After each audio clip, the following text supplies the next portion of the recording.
Hey guys, tonight we're stepping back into a time when the end of October didn't mean costume parties and candy binges, but something far quieter, a hushed, 3-day passage through a world gone suddenly strange. You're standing at your cottage door on the evening of October 31st, somewhere in medieval Europe, and the air feels different, thicker. The light dies earlier than it did last week, and the village around you has fallen into an unnatural silence. No children shriek in the lanes, no merchants hawk their wares. Even the dogs seem to understand that something has shifted. This is Allhallowtide, the Triduum of the Dead, and for the next 72 hours, you'll move through your days as if walking on a frozen lake, testing each step, keeping your voice low, listening for cracks in the ice between this world and the next. The story may solve mysteries you never had an explanation for, like why your grandmother insisted on whispering during early November, or why certain towns still dim their streetlights on All Saints' Day.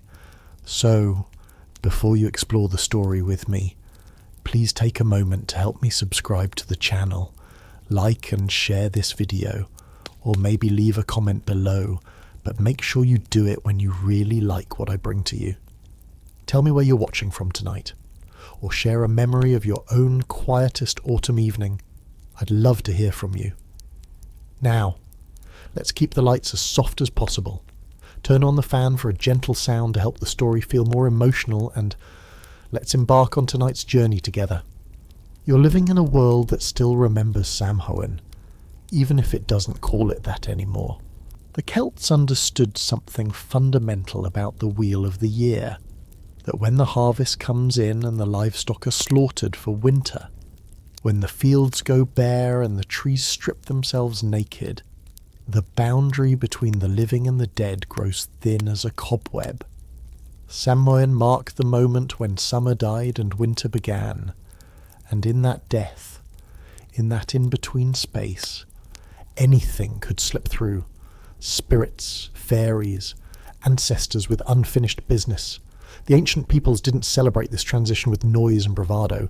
They approached it the way you'd approach a sleeping bear, with caution, with respect, with quiet feet. You can feel it in your bones tonight. The harvest is in. The animals are penned. Your family has spent weeks preparing for the lean months ahead, and now there's nothing left to do but wait. Wait for winter, wait for spring, wait in the dark. The Celts built bonfires on hilltops during Samhain. Yes, but these weren't party fires. They were protective barriers, sacred boundaries of light meant to keep the wandering dead at bay.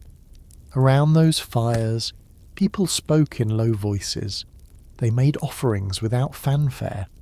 They moved deliberately, avoiding sudden gestures that might attract unwanted attention from the other world. The silence wasn't just superstition, it was survival strategy. In a pre-Christian cosmos where spirits were as real as your neighbours, where the unseen world pressed against the visible one every moment, but especially now, loudness felt dangerous, reckless. You didn't shout into a liminal space any more than you'd scream into a cave without knowing what lived inside. So your ancestors developed a seasonal etiquette. During Samhain, you dimmed yourself. You turned down the volume of your existence. You became small and quiet and careful, hoping to pass through the dangerous hours unnoticed by anything that might wish you harm.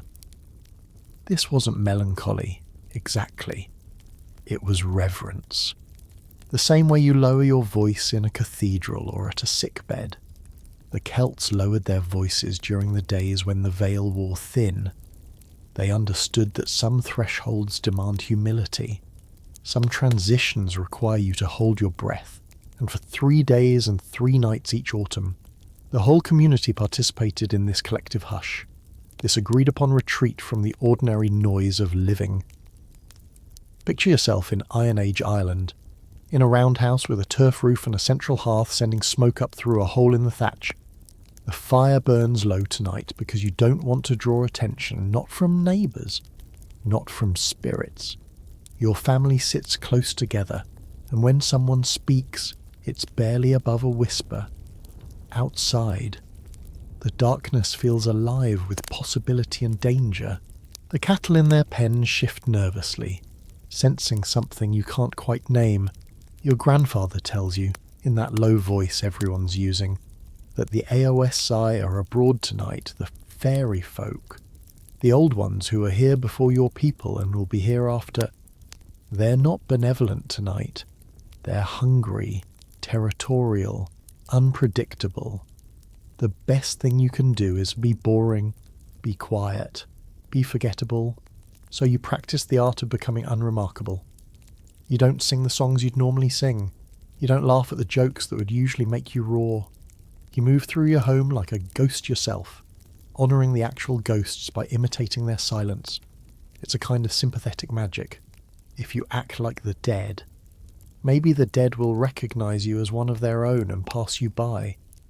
Maybe they'll mistake your living family for a household already claimed by the other side, and move along to noisier, more obviously alive targets. Historians still argue whether Samhain was truly as solemn as later sources suggest, or if Christian chroniclers exaggerated the pagans' fear of the dead to make their own religion look more appealing by comparison.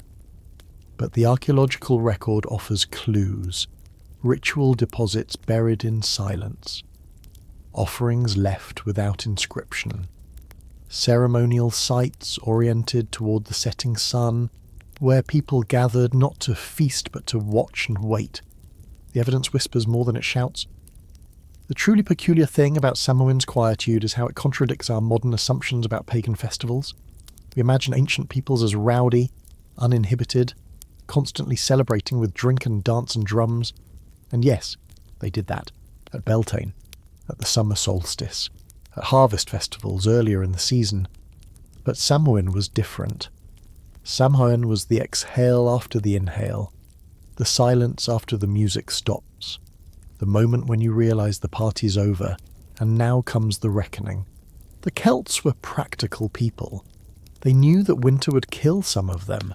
They knew that before spring returned, children would die of fever, old people would succumb to the cold, accidents would claim the unlucky. Samhain was when you stared that truth in the face and paid your respects in advance to the dead you'd be joining, eventually, and the dead who'd be joining you, soon. You finish your evening meal as the last light drains from the western sky. Your family eats without much conversation. The bread tastes heavier tonight, the ale less festive. Outside the wind picks up, rattling the shutters, and you wonder, as your ancestors wondered, what that wind is carrying with it. Voices, warnings, the breath of the dead searching for the homes they once knew. You don't go to the window to check. You don't need to see. You can feel the threshold opening, and the only sensible response is to make yourself very, very quiet and wait for morning. Your mother places a bowl of milk outside the door before closing it firmly. Not locked.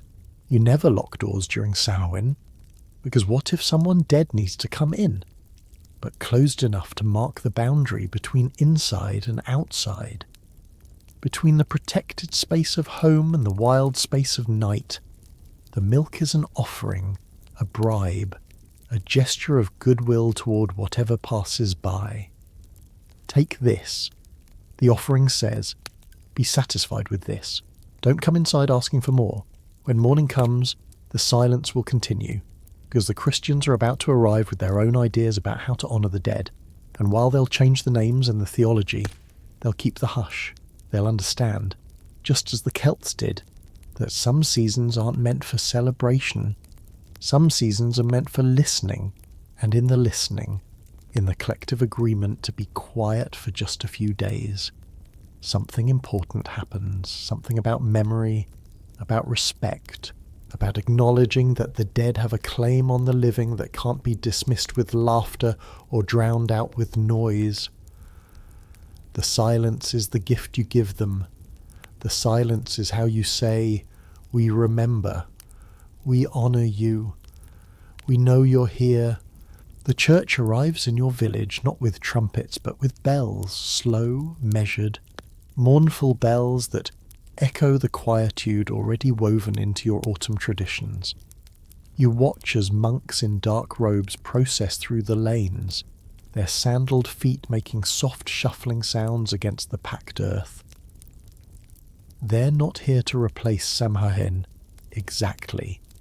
They're here to baptize it, to pour holy water over your ancestor worship and call it something new. All Saints' Day, followed by All Souls' Day, a 2-day ecclesiastical observation that will eventually bracket the old pagan night into a 3-day Christian sandwich. And here's the remarkable thing. They're keeping the silence. They're actually enforcing it with the full weight of church law. Pope Gregory III established All Saints' Day in the 8th century, moving it deliberately to November 1st to coincide with Samhain, and the strategy was brilliant in its simplicity. If people were already predisposed to quietude and reverence during this season, why fight it? Why not channel that existing behaviour toward Christian ends? The Church understood something about cultural conversion that modern marketers would recognise instantly. Don't change the habit. Change the branding. Your ancestors were already whispering during the threshold days. Now they'd whisper prayers instead of pagan charms. They'd already been leaving offerings for the dead. Now they'd light candles for saints instead of leaving milk for fairies. You find yourself in church on November 1st, squeezed onto a wooden bench with your neighbours, and the atmosphere feels continuous with last night's vigil at home. The priest doesn't shout his homily, he intones it, his voice rolling through the Latin phrases like water over smooth stones. The congregation responds in murmurs. Even the babies seem subdued, as if they've absorbed the collective understanding that this is not a time for outbursts. The air inside the church is thick with incense and beeswax smoke, and through the narrow windows you can see the grey morning light struggling to assert itself against the autumn gloom. The liturgy itself is structured to induce quiet. The prayers are long, repetitive, hypnotic. You stand, you kneel, you sit, you kneel again, following a choreography that leaves little energy for conversation or disruption. Your knees ache against the cold stone floor, and that discomfort becomes part of the observance, a small suffering you offer up for the souls of the dead, a physical reminder that this season demands something from you. Not celebration, not joy, just this, your presence, your attention, your willingness to be uncomfortable and quiet. All Saints' Day honours the martyrs and holy men and women who've died in Christ. The Church tells you, it's a day to remember that death is not the end but a passage into eternal life, provided you've lived correctly, died righteously, and had enough prayers said for your soul. Tomorrow, November 2nd, will be All Souls' Day, dedicated specifically to the ordinary dead, your grandmother, your uncle who drowned in the river, your baby sister who didn't survive her first winter. These are the souls in purgatory, the Church explains, suffering in a middle realm where they're being purified of their sins before they can enter heaven. And your prayers, your silence, your solemn observance can help them. Every whispered Ave Maria shaves time off their sentence. Every quiet moment of contemplation sends grace across the veil. Historians still argue whether the medieval church genuinely believed in the efficacy of these prayers, or whether the Triduum was primarily a mechanism for social control, a way to keep peasants pious and obedient during a season when they might otherwise slip back into pagan revelry. But the theology was sophisticated enough to accommodate both motivations. Purgatory was a relatively late addition to Catholic doctrine, formalised in the 12th century, and it solved a practical problem. What do you do with the dead who weren't quite saints but weren't quite sinners? The middling dead, the ordinary dead, the people who loved imperfectly and sinned moderately and died without any particular drama. Purgatory gave them somewhere to go, and it gave the living something to do: pray quietly, behave soberly, maintain the hush. The mandatory nature of the observance can't be overstated. This isn't optional piety, it's liturgical law. You're expected to attend Mass on both days. You're expected to fast or at least abstain from meat, which has the convenient side effect of keeping you physically subdued. Hunger makes people quiet, makes them turn inward, makes them less likely to cause trouble in the streets. The Church has essentially codified the Celtic intuition about threshold times and added sacramental structure. Where your pagan ancestors feared the wandering dead and stayed quiet to avoid attracting them, you now fear for the suffering dead and stay quiet to assist them. Your priest tells you that during these 3 days, the souls in purgatory can hear your prayers more clearly than at any other time of year. The veil is thin. The Church has kept that part of the old belief, but instead of spirits slipping through to haunt you, souls are pressing close to listen for the voices of those who loved them, hoping to hear their names spoken in prayer. It's a gentler cosmology than the pagan version, less threatening, but it demands the same behaviour: quiet voices, solemn demeanour, an atmosphere of reverence and restraint. You watch the priest elevate the host during the consecration, and the entire congregation holds its breath. This moment, the transubstantiation, when bread becomes flesh and wine becomes blood, happens in profound silence. No bells ring at this parish during the Triduum. No choir sings. Just the priest's whispered Latin and the collective exhale of 100 people trying to witness a miracle without disrupting it. The silence feels sacramental in itself, as if God requires quiet to work, as if the transformation of ordinary matter into holy substance can only occur in the absence of human noise. There's a quirky detail in medieval church records that most people don't know about.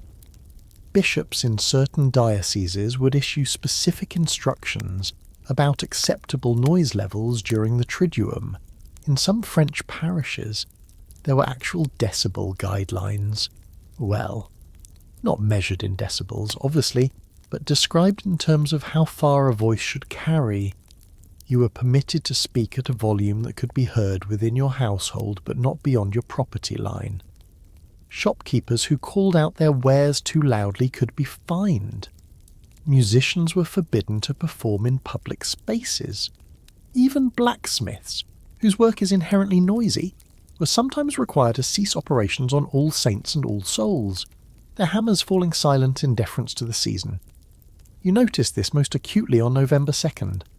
When you join a procession to the churchyard, the whole village walks together to the graves, and the only sounds are footsteps, the rustling of clothing, and the occasional soft sob from someone overcome with grief. The priest leads you in prayers for the dead, and after each prayer, there's a long pause, not an awkward silence, but a deliberate one, a space held open for something to happen, for grace to descend, for a soul in purgatory to feel the brush of your love and be comforted, for the barrier between worlds to acknowledge your respect and hold firm, protecting you from what lies beyond it. The churchyard itself has been prepared for this day. Fresh candles flicker on graves, protected from the wind by glass lanterns. Someone has cleared the weeds from the older plots, the ones belonging to people no one living remembers anymore. The Church insists that even the forgotten dead deserve prayers, and so you pray for them too. Generic prayers, addressing no one in particular, just sending your whispered words into the ether, hoping they'll find whoever needs them most. It's a peculiar kind of charity, praying for strangers who died before you were born, but it reinforces the communal nature of the observance. You're not here just for your own dead. You're here for everyone's dead. The whole village's grief and hope and fear bundled together in collective quietude.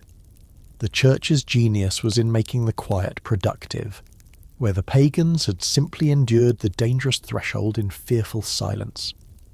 Christians were given agency. Your whispers mattered. Your solemn behaviour had cosmic consequences. Your participation in the hush was an act of charity toward the suffering dead. It transformed passive fear into active compassion. though the volume level remained exactly the same. You're still whispering. You're still moving carefully. You're still treating these days as different from ordinary time. But now you have a theological framework that explains why. And that framework will endure for centuries, long after most people have forgotten the name Samoin or the reasons their ancestors feared the AOSC.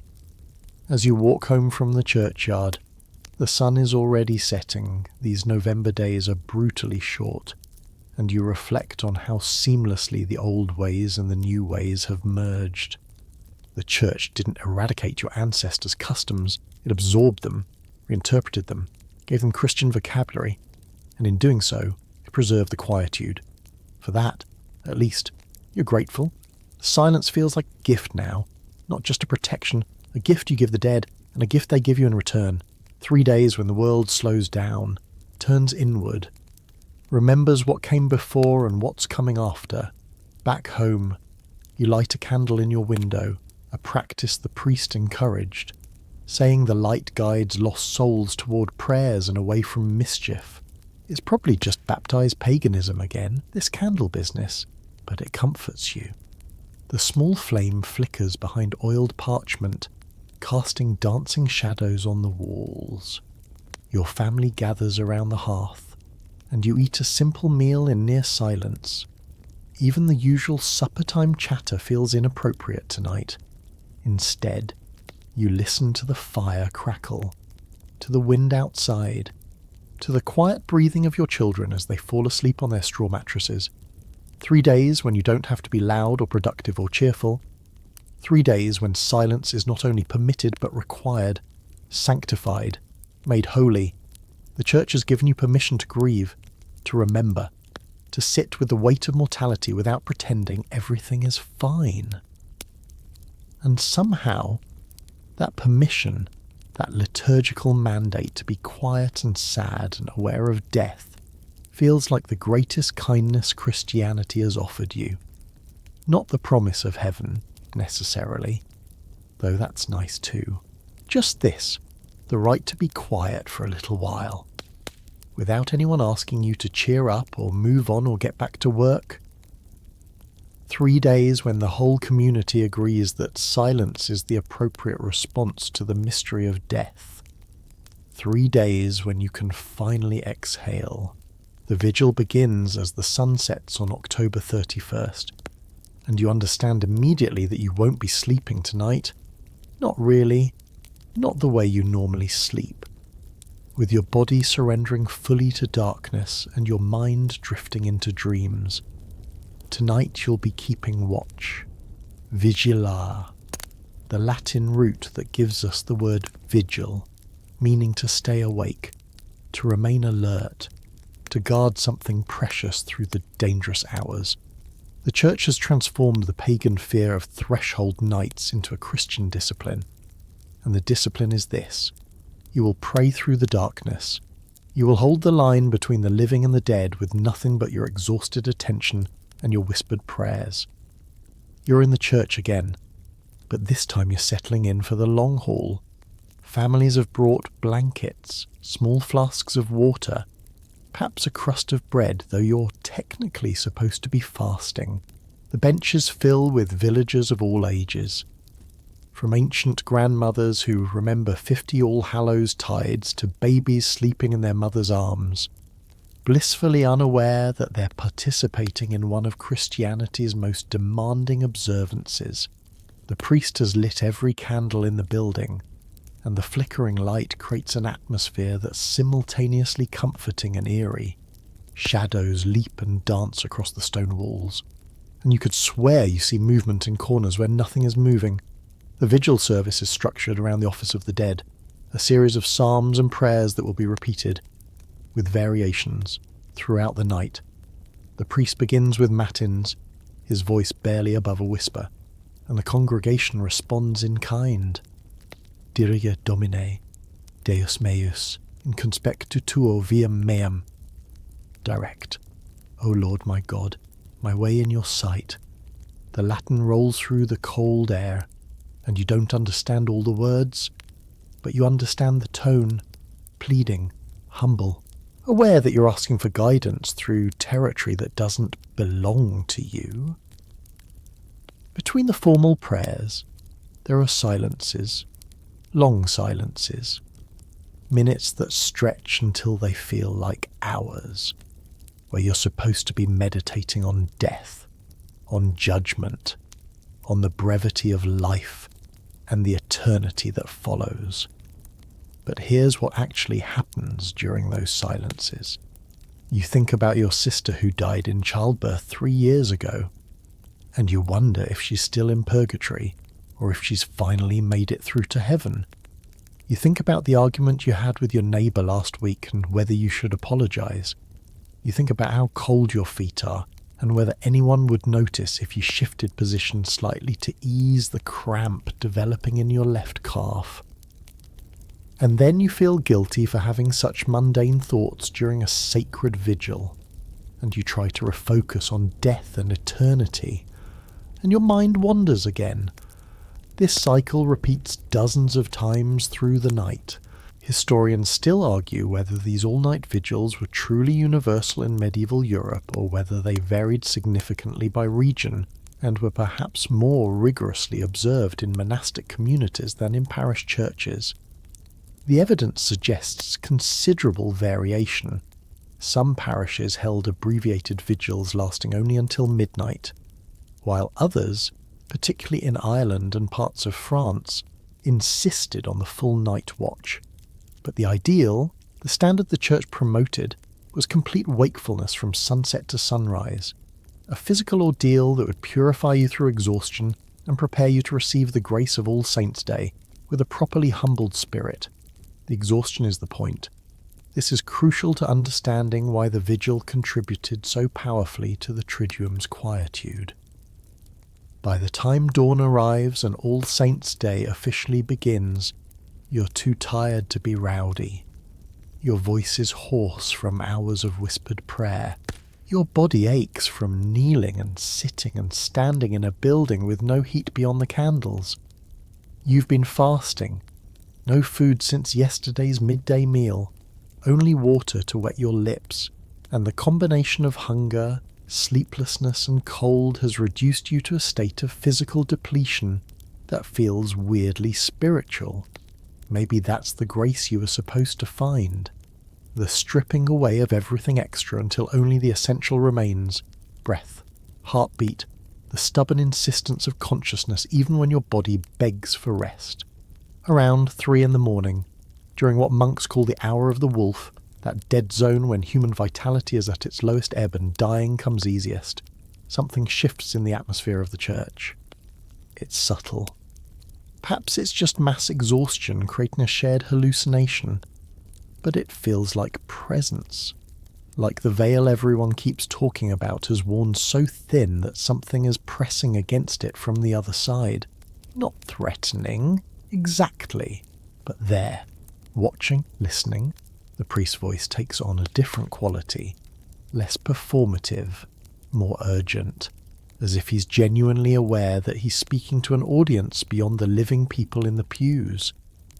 You remember your grandmother telling you about vigils when she was young, before you were born, when the tradition was even stricter. In her day, she said, people would sometimes see things during the overnight watch. Not hallucinations, she insisted, but visions. The souls of the dead appearing briefly in the candlelight, recognisable for just a moment before dissolving back into shadow. The church dismissed these as products of fatigue and overwrought imagination, but your grandmother believed otherwise. The dead come close during vigil nights, she told you, because they know someone is awake to receive them. The prayers create a channel, and the wakefulness keeps the channel open, whether you believe her or not, and you're not sure you do, exactly. You find yourself watching the shadows more carefully after remembering her words. There's a quirky medieval practice that most modern people don't know about. Some parishes would assign specific vigil shifts to different guilds or family groups, ensuring that prayer continued uninterrupted through all 3 nights of the Triduum, even if individual people took breaks to sleep. The weavers would take the first shift, then the brewers, then the tanners, creating a relay of prayer that moved through the community like a passing torch. This had the practical effect of distributing the exhaustion. No one had to stay awake for 3 consecutive nights, while maintaining the theological requirement that someone always be awake, always praying, always keeping watch. It was communal insomnia, organised and sanctified. But tonight, your village hasn't organised shifts. Tonight, everyone who came to the vigil is expected to stay. And by 4 a.m, you're seeing the consequences in the faces around you. An old man has fallen asleep sitting upright, his head lolling forward, and no one wakes him because what's the point? He's elderly. He's done his share of vigils. Let him rest. A young mother nurses her baby, and the soft suckling sounds become part of the prayer somehow, a reminder of life continuing even in death season. 2 boys, perhaps 8 and 10 years old, are playing some kind of silent hand game in the back row, trying to stay awake through boredom rather than devotion. And again, no one stops them. They're here, they're quiet, that's enough. As dawn finally breaks, and you can tell it's breaking not because you can see windows clearly, but because the quality of darkness shifts slightly, becoming less absolute, the priest concludes the vigil with a blessing. His voice is rough, worn down by hours of prayer, and you realise he's been awake longer than anyone, preparing for this since yesterday afternoon. He looks like he's aged a decade overnight, his face grey with exhaustion, and you feel a surge of respect for him. Whatever you think about church politics or theology, the man has earned his authority tonight by suffering alongside his flock, by staying awake when staying awake felt impossible. You stumble out of the church into the cold November dawn, and the village is silent. Silent because everyone is exhausted. Silent because the vigil has accomplished what it set out to accomplish. It's rendered you incapable of noise, of celebration, of anything except the quiet shuffle back to your home and the collapse into sleep that your body is screaming for. But you can't sleep yet. Not really, because All Saints' Day Mass begins in just a few hours, and you're expected to attend that too, expected to rally your depleted resources for another round of prayer and observance. This is the genius of the vigil tradition. It doesn't just encourage quietude through moral suasion or theological argument. It enforces quietude through physical depletion. You're quiet on November 1st because you lack the energy to be loud. You're subdued because your body has nothing left to give except subdued. The church has weaponized exhaustion in service of reverence. And it works. For 3 days. You'll move through the world like a sleepwalker, and that somnambulant state will feel appropriate, will feel like the correct way to honour the dead and acknowledge the thinness of the veil and participate in the great mystery of mortality that the Triduum exists to commemorate. You reach your door as the first real light of day begins to strengthen in the eastern sky. Your family's already stirring. Those who didn't attend the vigil, the very young and the very sick, and they look at you with something like awe. You've been to the threshold and back. You've kept watch through the dangerous night. You're marked by the experience, hollowed out and somehow more present because of it. You drink water, eat a piece of bread that tastes better than any feast, and lie down for 90 minutes of sleep before the bells call you back to church for All Saints' Mass. And in that brief sleep, you dream of candles and shadows and voices praying in Latin, and you can't tell if the dream's a memory or vision, or simply your mind processing an experience too strange to fully comprehend while awake. The bone house stands at the edge of the churchyard, and you've been avoiding looking directly at it all morning, but now the priest is leading your group toward its wooden door and there's no escaping what comes next. Charnel Chapel, ossuary, bone house. It has different names in different regions, but the function is always the same. It's where the old bones go when the churchyard fills up and graves must be reused, when great-great-grandfather's skeleton needs to be moved to make room for the newly dead. The bones aren't discarded or treated as refuse. They're tenderly gathered, sorted, and arranged in the charnel house, where they'll remain until Judgment Day, when Christ returns and calls every soul back into its body, reassembling skeletons from whatever scattered state they've reached. You step inside and the smell hits you first. Not decay, because these bones are long past decay, bleached clean by time and the elements, but dust and dampness and something else. Something you can't quite name. Ancient air. Maybe. The exhalation of centuries. The walls are lined with skulls, stacked in neat rows like cordwood. Their empty eye sockets watching you with the dispassionate attention of those who've already died and have no opinions left about the living. Below the skulls, femurs and tibias are arranged in geometric patterns, creating a kind of macabre wallpaper that transforms death into design. It's horrifying and strangely beautiful at the same time. This frank acknowledgement that bodies are temporary, that we're all just bones waiting to happen. The church has assigned your family the duty of tending the charnel house this year, a responsibility that rotates through the parish, ensuring that no one family bears the burden alone, but that every family eventually participates. Your task is simple in description, complex in execution. You'll spend the day of November 2nd, All Souls' Day, cleaning the ossuary, rearranging bones that have shifted, praying over the anonymous dead whose names have been lost to time. And you'll do all of this in whispers, in reverent near silence, because the bone house is perhaps the most sacred space in the entire parish, more sacred even than the church itself. The church is where the living gather. The bone house is where the dead wait. Your mother hands you a soft brush and a basin of water blessed by the priest this morning. You're to gently dust the skulls, removing the accumulated grime of another year, treating each one as if it still contains the person who once inhabited it. You choose a skull at random, or perhaps it chooses you. Your hand drawn to it by some impulse you don't quite understand, and you begin to clean it with slow, careful strokes.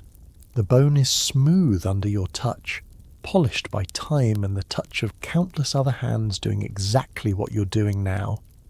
As you work, you whisper prayers, not the formal Latin prayers from Mass, but simple, personal appeals. May you be at peace, may you be in God's presence, may you be remembered even though I don't know your name.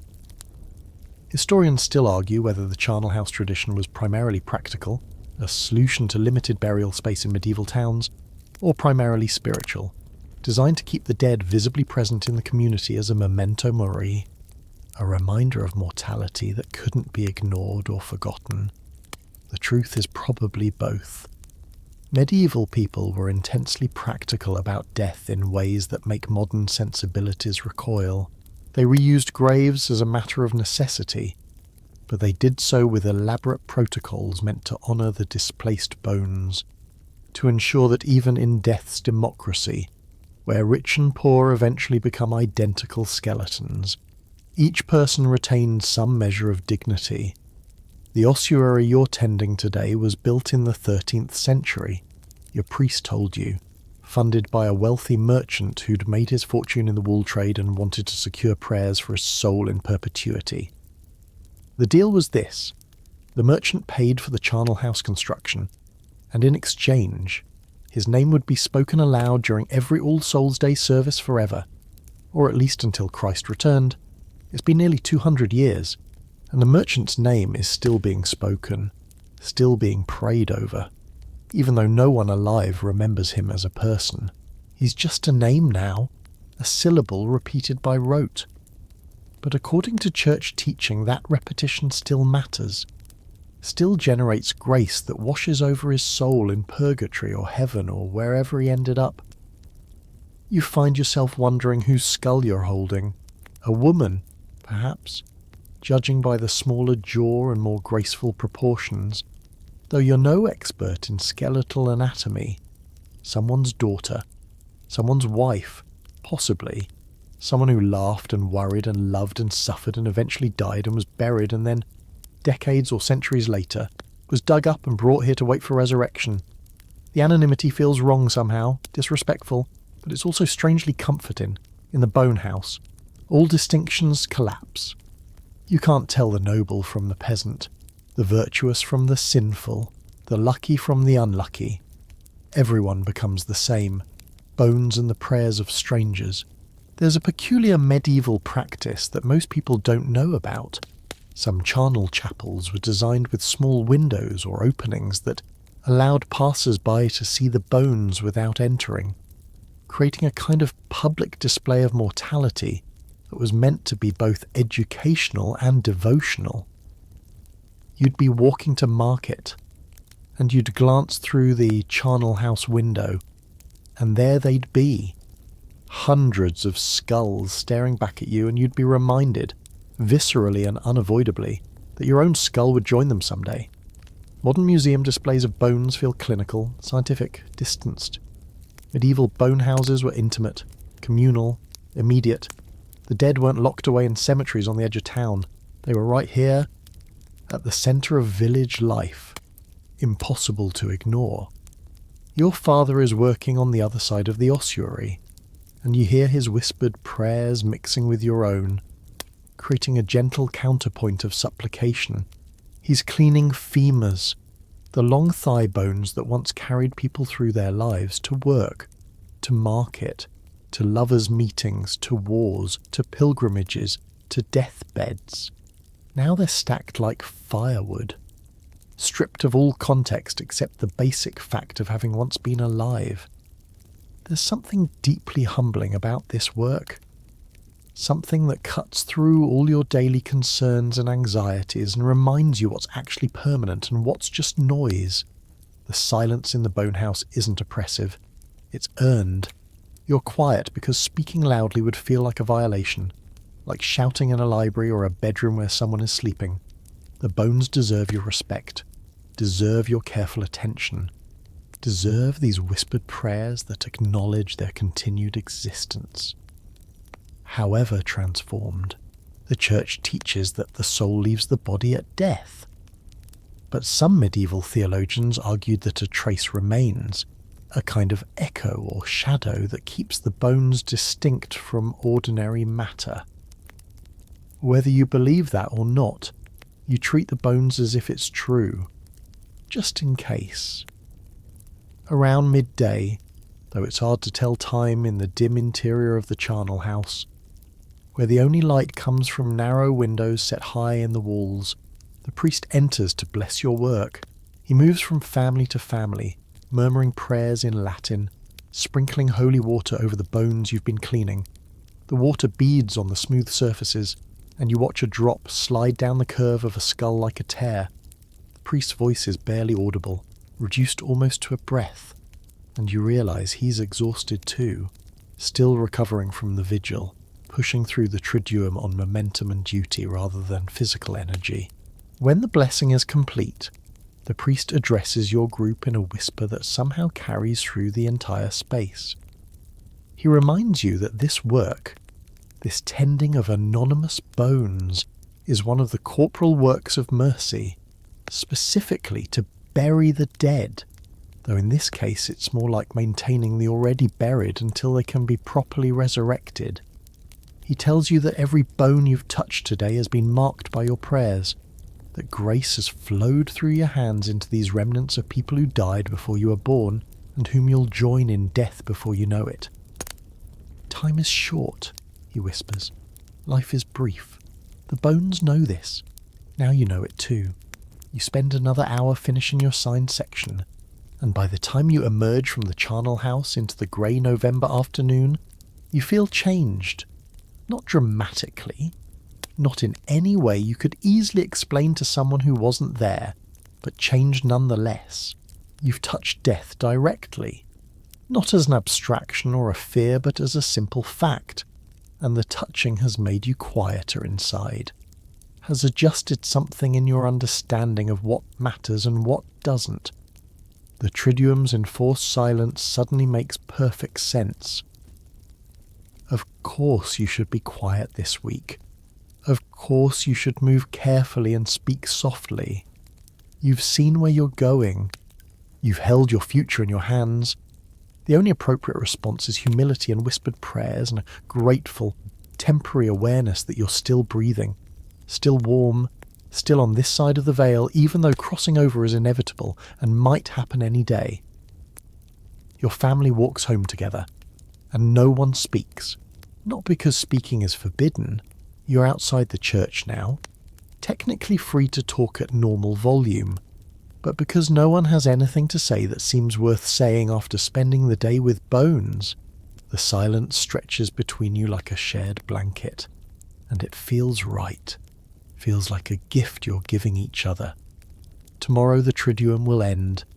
Tomorrow you can return to ordinary noise and ordinary concerns, but today you're still in the threshold time, still walking carefully through the hours when the living and the dead share the same space, and the silence honours that liminal reality in ways that words never could.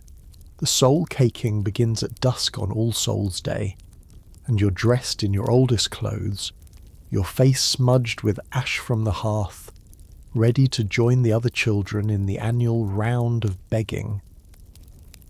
But this isn't ordinary begging, not the desperate kind born of hunger or homelessness. This is ritualized begging, sacred begging, a tradition so old that no one quite remembers how it started, though everyone agrees it has something to do with the dead.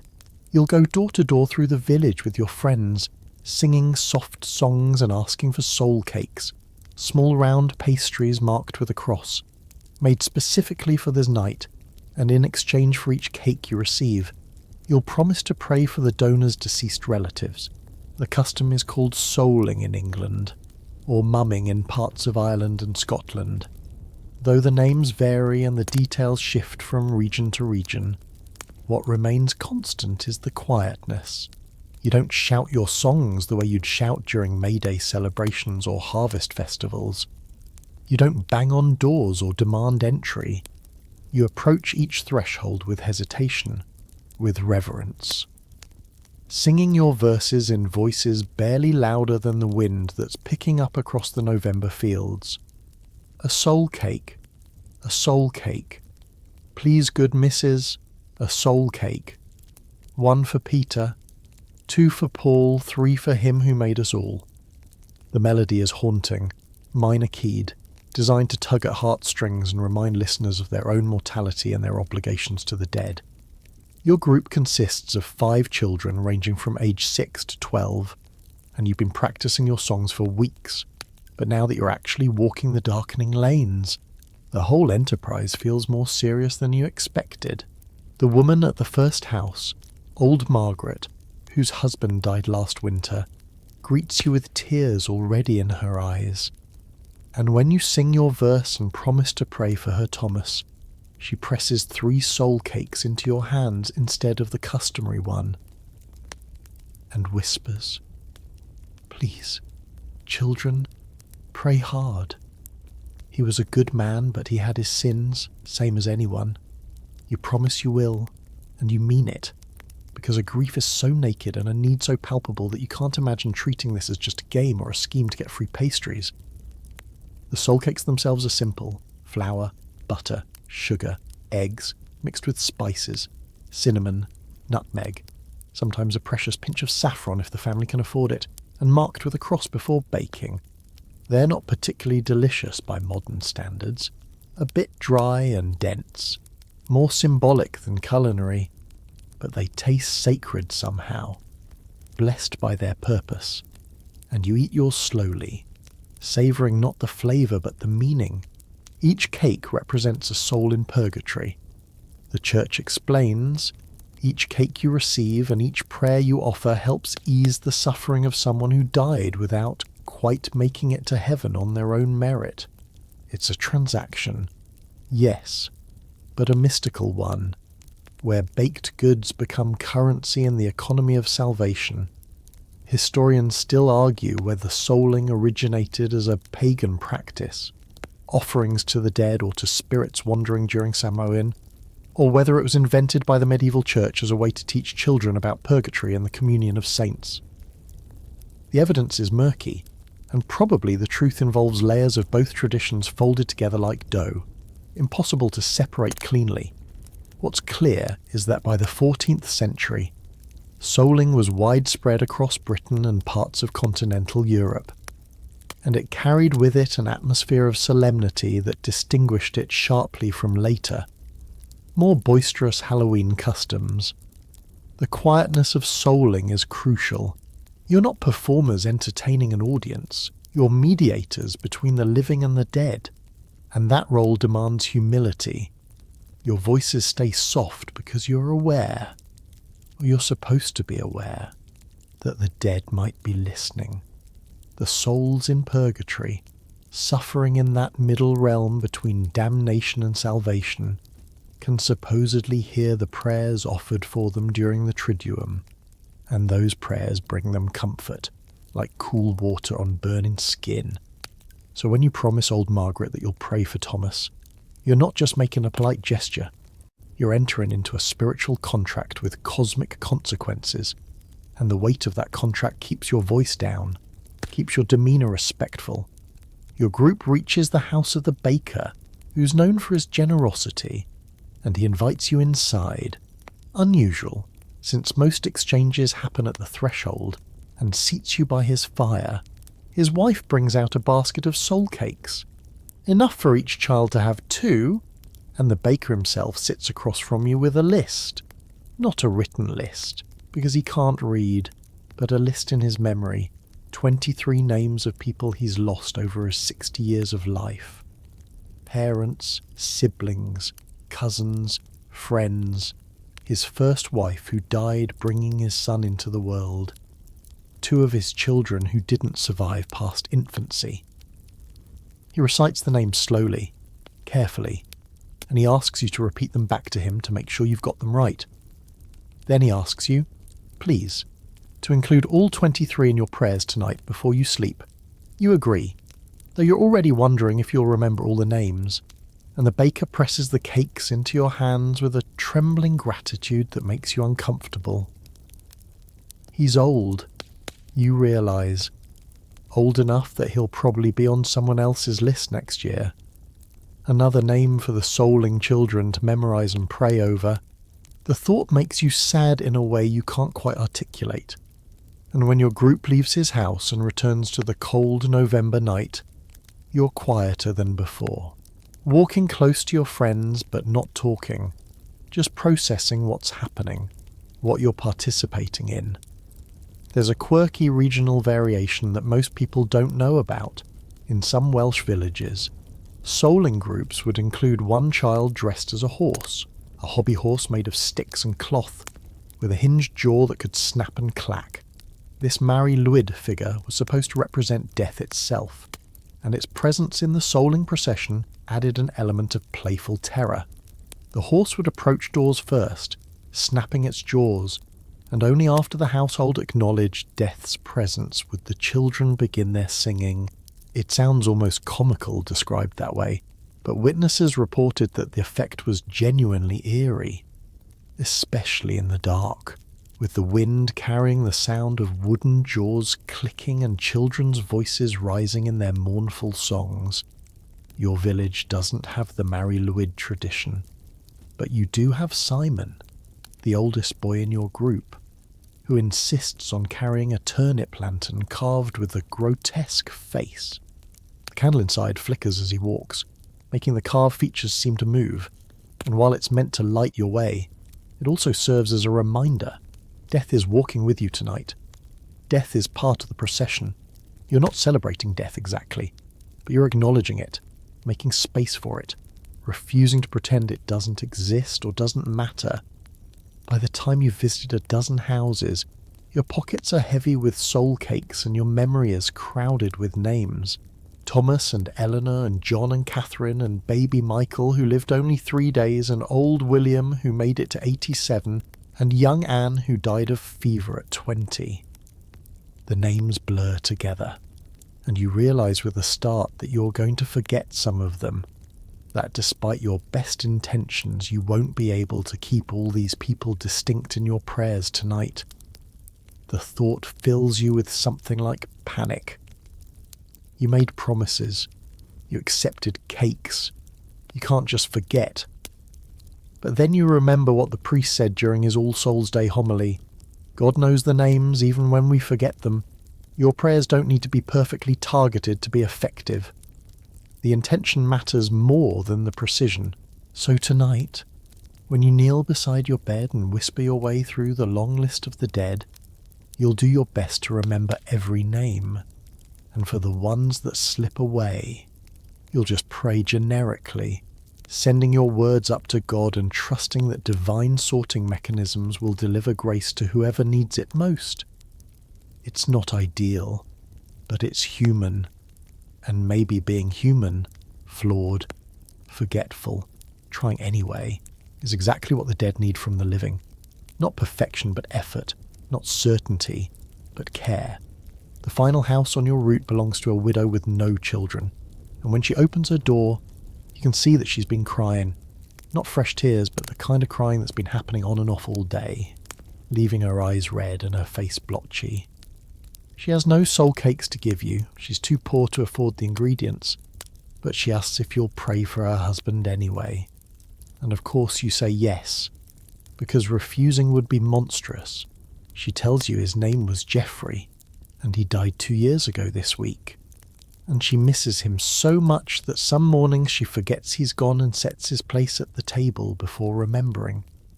You stand there in her doorway, not knowing what to say, and finally you just start singing, very softly, the soul cake song, even though she has no cakes to give. And she joins in, her voice cracking, and for a moment the boundary between the living and the dead feels so thin that you half expect Jeffrey to appear behind her, drawn by the sound of his name and his wife's grief. You leave her house with no cakes but with something heavier, the knowledge that this isn't a game, isn't a cute tradition, isn't just a way to get treats. It's real. The grief is real. The need is real. The thinness of the veil is real. And your whispered prayers tonight will matter to people you'll never meet. People who've been dead longer than you've been alive. People whose names you'll forget by morning, but who will be helped anyway. Somehow. By your stumbling, sincere, child-sized attempts to reach across the divide between life and death and offer comfort to those who can no longer comfort themselves. The curfew bell begins its tolling just as you're returning home from the souling rounds, and the sound sends a shiver through you that has nothing to do with the cold November air. This isn't the cheerful ringing that calls people to market or celebrates a wedding. This is the Compline bell, slow and solemn, each strike separated by long seconds of silence. And it means one thing: get inside. Get inside now. Lock your doors, well, not lock them exactly, because locks are for keeping out human intruders. And what you're worried about tonight isn't human, but close them firmly. Bank your fires, extinguish unnecessary candles, and settle into the enforced darkness that will last until dawn. Curfew derives from the French couvre-feu, meaning cover the fire. And that's literally what you are about to do. Your father is already kneeling by the hearth, using a metal cover to dampen the flames down to coals that will stay alive through the night, but won't provide much light or warmth. The reduction of fire is practical. It prevents house fires when everyone's asleep. But during the Triduum it takes on additional meaning. You're dimming the light because the dead don't need brightness. You're reducing heat because the living are supposed to be uncomfortable during these days.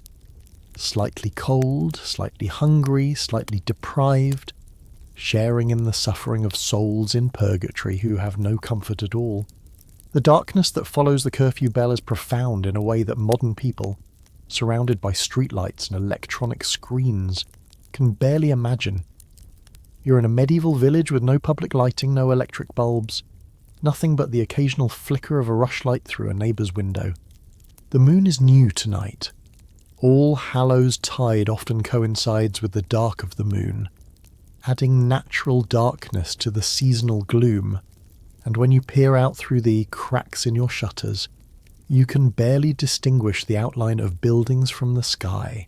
The world has been reduced to shadow and deeper shadow, and the silence that accompanies this darkness feels thick enough to touch. The church mandates early retirement during the Triduum, and civil authorities enforce it with fines for anyone caught abroad after the curfew bell without legitimate reason. You're expected to be in your home, with your family, engaged in prayer or quiet contemplation or sleep. The streets are supposed to be empty, not just for safety, though medieval streets at night were genuinely dangerous, full of open sewers and loose animals and the occasional criminal, but for spiritual reasons. The hours between the curfew bell and dawn belong to the dead. The living are meant to cede the public spaces, to retreat into their private dwellings and let the spirits have their time without interference or competition. Historians still argue whether these curfew restrictions were primarily about maintaining social order or genuinely motivated by supernatural beliefs. The cynical interpretation suggests that church and civic authorities used fear of the dead as a convenient excuse to control nighttime activities, preventing drunkenness, gambling, illicit romance, and other behaviours that flourished under cover of darkness. The more generous interpretation holds that medieval people genuinely believed the nights of the Triduum were dangerous, that the boundary between worlds was so permeable during these hours that encounters with spirits were not just possible but likely, and that staying indoors was a form of collective protection. Your family settles into the evening routine, though everything is muted, slowed down, softened. Your mother distributes the last meal of the day, bread, cheese, a few withered apples from storage, and you eat without conversation. The enforced quiet of the past 2 days has become so habitual that speaking at normal volume would feel transgressive now. Wrong, like shouting in church. Even your younger brother, who's usually incapable of silence, eats his bread in contemplative quiet, occasionally glancing toward the door as if expecting something to knock. The fear is real, even if you're not supposed to admit it. The church has tried to replace pagan terror with Christian confidence. You're protected by baptism, by prayers, by the sign of the cross. But the old fears persist underneath the theology. When the wind rattles your shutters, you think of the Aossi, the fairy folk who are never successfully Christianized, who remain in the landscape as a parallel population with their own rules and territories. When you hear footsteps in the lane outside, you wonder if they belong to a late traveller hurrying home, or to something that merely sounds like footsteps, something mimicking human movement to lure you outside. There's a peculiar medieval belief that most people don't know about.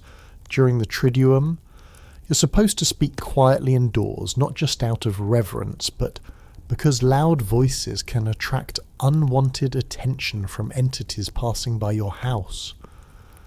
The dead are drawn to the sound of living voices. The theory goes, the way moths are drawn to flame. They're not necessarily malevolent. Most of them are just lost, confused, looking for the homes and people they knew in life, but their presence is dangerous nonetheless, a ghost pressing against your door, trying to remember who lived here, trying to find its way back to flesh and warmth and the life it lost, can bring sickness, misfortune, or simple unease that lingers for weeks. So you whisper. Everyone whispers. Your father reads from a battered psalter by the light of a single candle, his voice so low that you have to lean close to hear the Latin words. Your mother rocks the baby, humming a lullaby that's more breath than melody. You and your siblings huddle together for warmth. The house is getting cold now that the fire's been banked, and you tell each other stories. Ghost stories, naturally, because what else would you tell on a night like this? But you tell them quietly, making them more unsettling through understatement rather than dramatic volume. The monster doesn't roar in your stories tonight. It whispers. The ghost doesn't scream. It breathes softly on the back of your neck. Around 8 o'clock, your father announces it's time for sleep, though it feels impossibly early. In summer, you'd still have hours of daylight left. Even in normal autumn, you'd expect to stay up until 9 or 10. But the Triduum operates on different rules. You're meant to sleep more during these days, partly because you're exhausted from the vigil and the fasting and the emotional weight of constant death contemplation, and partly because sleep is the closest the living can come to experiencing death without actually dying. In sleep you're vulnerable, unconscious, temporarily absent from the world. It's a kind of practice death. And practicing death during the season of the dead makes a certain medieval sense. You climb into the bed you share with your siblings, all of you piling together for warmth under wool blankets that smell of lanolin and smoke. The mattress is straw, crackling every time someone shifts position, and you're acutely aware of every sound, the settling of the house timbers, the wind outside, the distant barking of a dog, the closer sound of your brother's breathing gradually slowing into sleep. You try to pray.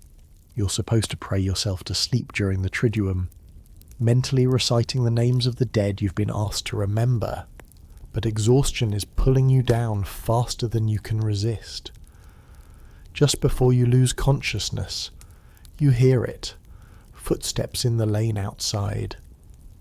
Slow, deliberate footsteps, accompanied by the tap of a walking stick against the frozen ground. Someone is abroad after curfew. You hold your breath, listening, and the footsteps pause outside your house. Just pause. Not knocking, not calling out, just standing there. Your heart hammers so hard you're sure everyone in the bed can hear it. Who would be out at this hour? And if it's not a who, but a what? What does it want? Why has it stopped at your door? The moment stretches impossibly long. Then the footsteps resume, moving away down the lane, the tapping of the stick gradually fading into the distance. You exhale shakily. Probably just a traveller, you tell yourself. Probably just someone who got caught out after curfew and is hurrying home. Probably nothing supernatural at all. But you don't quite believe yourself, and you burrow deeper under the blankets, grateful for the warmth of your siblings pressed against you, grateful for the solid walls of your home, grateful that whatever was outside has chosen to keep moving rather than trying to come in. Tomorrow is November 3rd. Tomorrow the Triduum ends. Tomorrow you can speak at normal volume again, can venture out during evening hours without fear, can return to the ordinary rhythms of life that don't require constant vigilance against the dead. But tonight you're still in the threshold time, still suspended between worlds, still quiet, still careful, still whispering your prayers into the darkness and hoping they reach wherever they're supposed to reach, still listening to the silence between your prayers, wondering what else might be listening too. You wake on November 2nd to find that your mother has already rearranged the main room, and the change is subtle but unmistakable. There's an empty chair by the hearth that wasn't empty yesterday, and a place has been set at the table for someone who isn't here. The bread is real, the cup filled with ale, but no one will touch them. These are offerings for the dead, specifically for your grandfather, who died last spring and whose memory still hangs heavy over the household. Your mother hasn't spoken about what she's done. She's simply done it, following a tradition so old it predates the church's arrival, though the church has learned to tolerate it as long as the prayers that accompany the offerings are Christian. The practice is called setting a place for the dead, or keeping vigil at the hearth, and it transforms your home into a threshold space, neither fully for the living nor fully for the dead, but shared between both. The empty chair is an invitation and a boundary simultaneously. It says, "We remember you, we honour you, we've made space for you." But it also says, "This is your space, not ours. Stay in the chair. Don't wander. Don't disturb the living beyond this designated acknowledgement. It's hospitality and containment in the same gesture, love and fear braided together. Your father adds another log to the fire. It's All Souls' Day, so the strictest fire dampening is relaxed slightly, but he does it quietly, carefully, as if sudden movements might startle someone invisible sitting in that empty chair.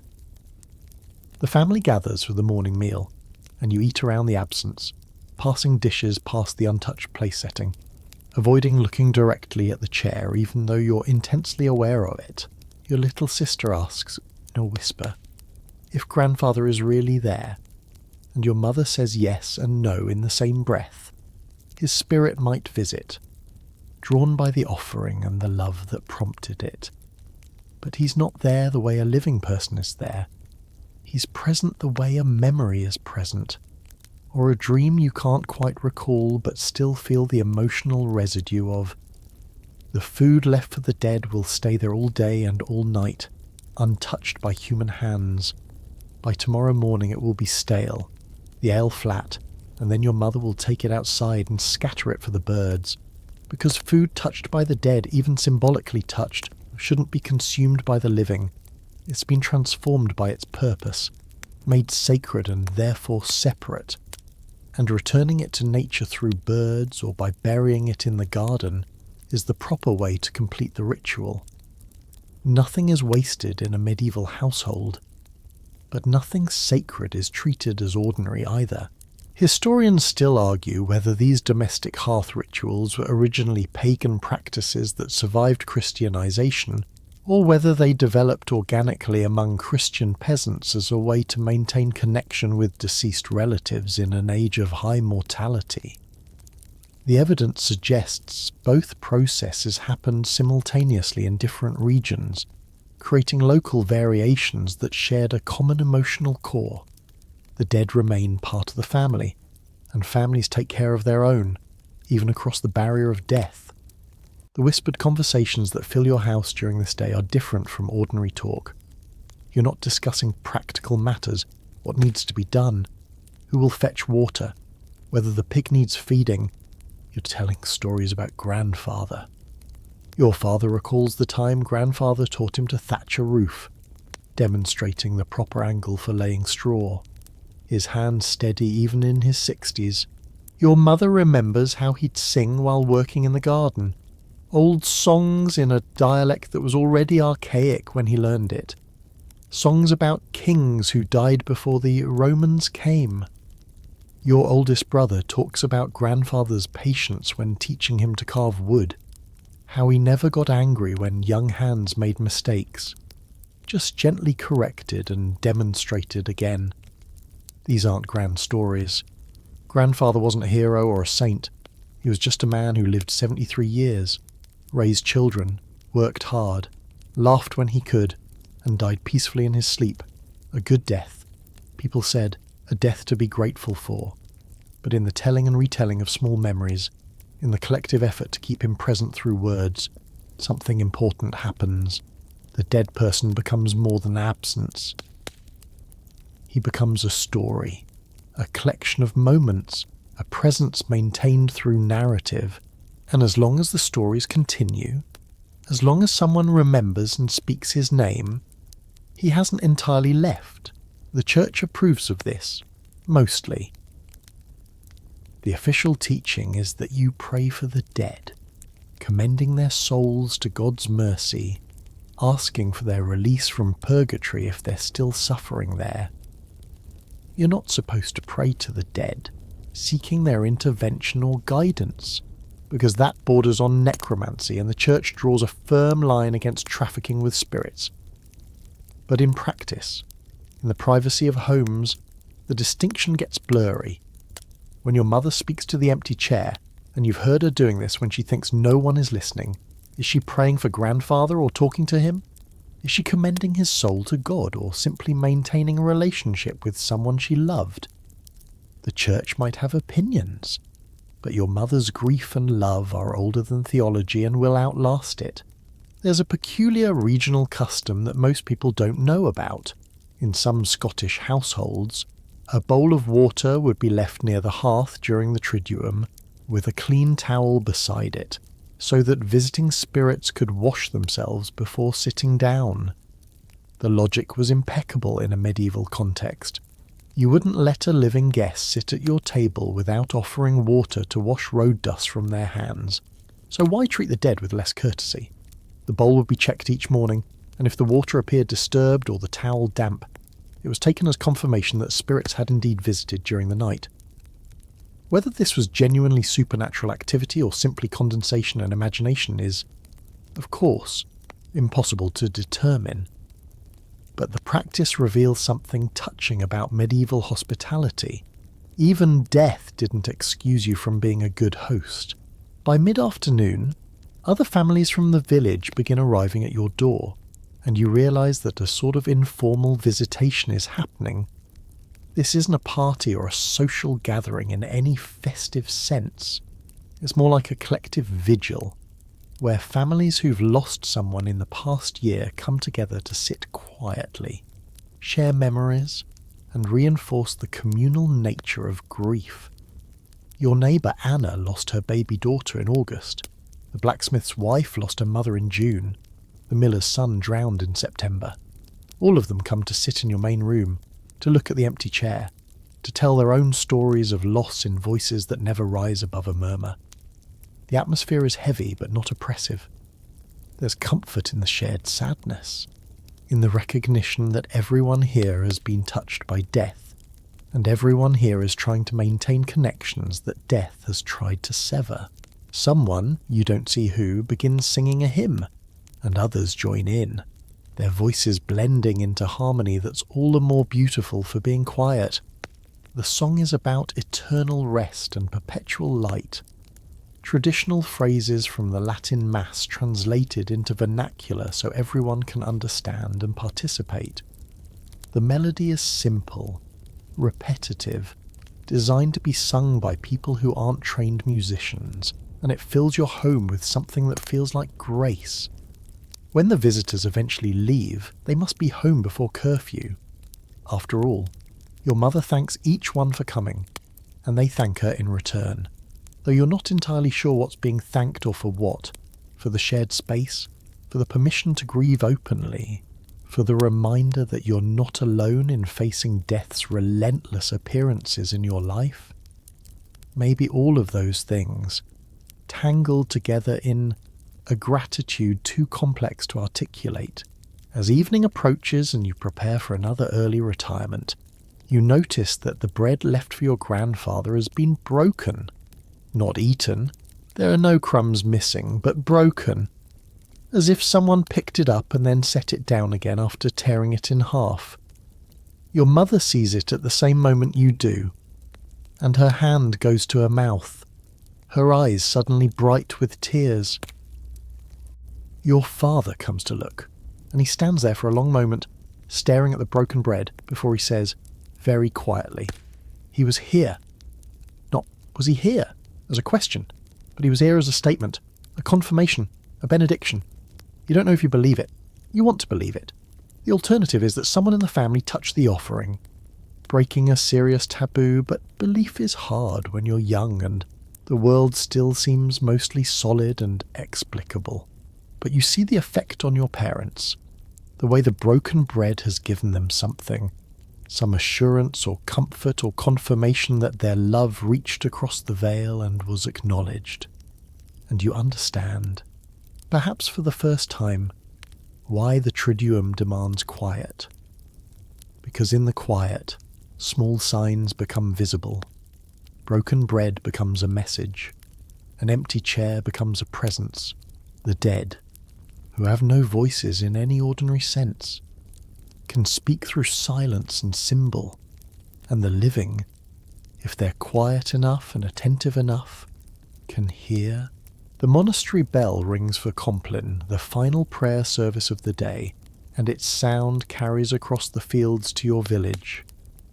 A reminder that somewhere beyond your immediate world, monks are observing silence with a discipline that makes your household's whispers seem almost boisterous by comparison. The Benedictine rule, established by St. Benedict in the 6th century, mandates what's called the Great Silence, a period stretching from Compline until the first service of the next morning, when monks are forbidden to speak except in cases of absolute emergency. During the Triduum, this monastic silence extends its influence outward like ripples from a stone dropped in still water, shaping the behaviour of lay people who've never set foot in a monastery but who understand instinctively that the monk's way of honouring the dead sets the standard for everyone else. You've never been inside the monastery that sits 3 miles from your village. It's a cloistered community, closed to outsiders except on specific feast days. But you've heard stories from travellers and from the few villagers who've delivered goods to the monastery gates. They speak of corridors where footsteps are the only sound, of monks communicating through hand signals rather than words, of a quality of silence so profound that it feels like a living presence, something you could reach out and touch. During the Triduum, that silence is even more absolute. The monks don't just refrain from unnecessary speech, they refrain from all speech, moving through their prayers and their work like ghosts themselves, embodying the quiet they believe honours God and the dead simultaneously. The influence works through multiple channels.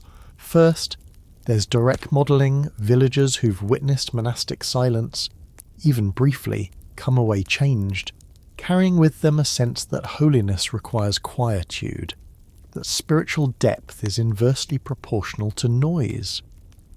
Second, there's the authority of the monks themselves, who are the educated class in a largely illiterate society, the people who can read Latin and interpret scripture and therefore speak with divine backing. When monks practice silence, they're not just following personal preference, they're enacting what they believe God demands.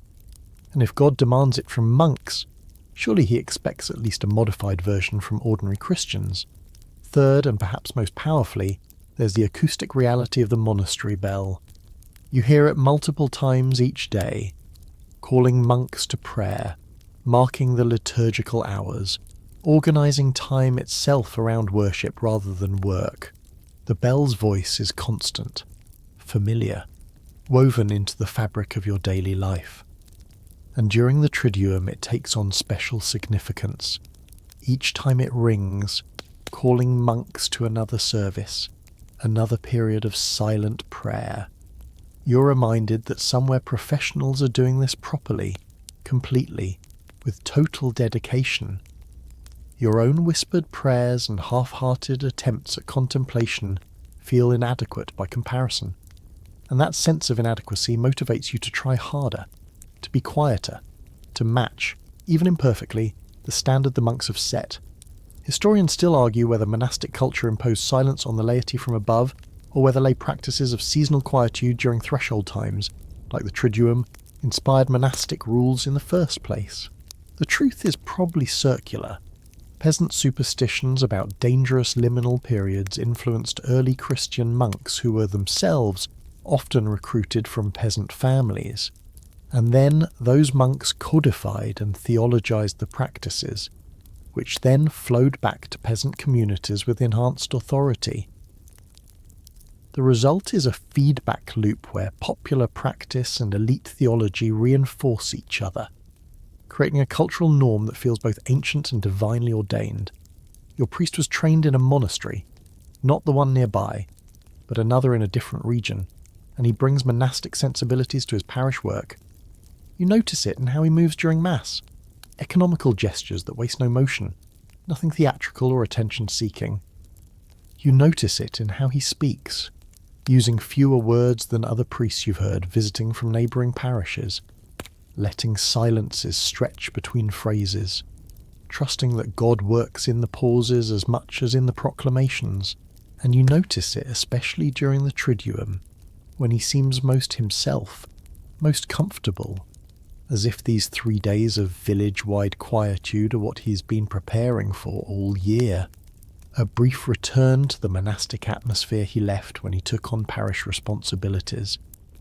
There's a peculiar practice in some Benedictine monasteries that most people don't know about. During the Triduum, Even the sign language that monks normally use to communicate necessary information is curtailed. The only signs permitted are those directly related to liturgical duties or genuine emergencies. No asking for the salt at meals, no commenting on the weather, no checking whether Brother Thomas remembered to feed the chickens. The silence becomes total, absolute. A black hole of communication from which nothing escapes except prayer and the bare minimum required for physical survival.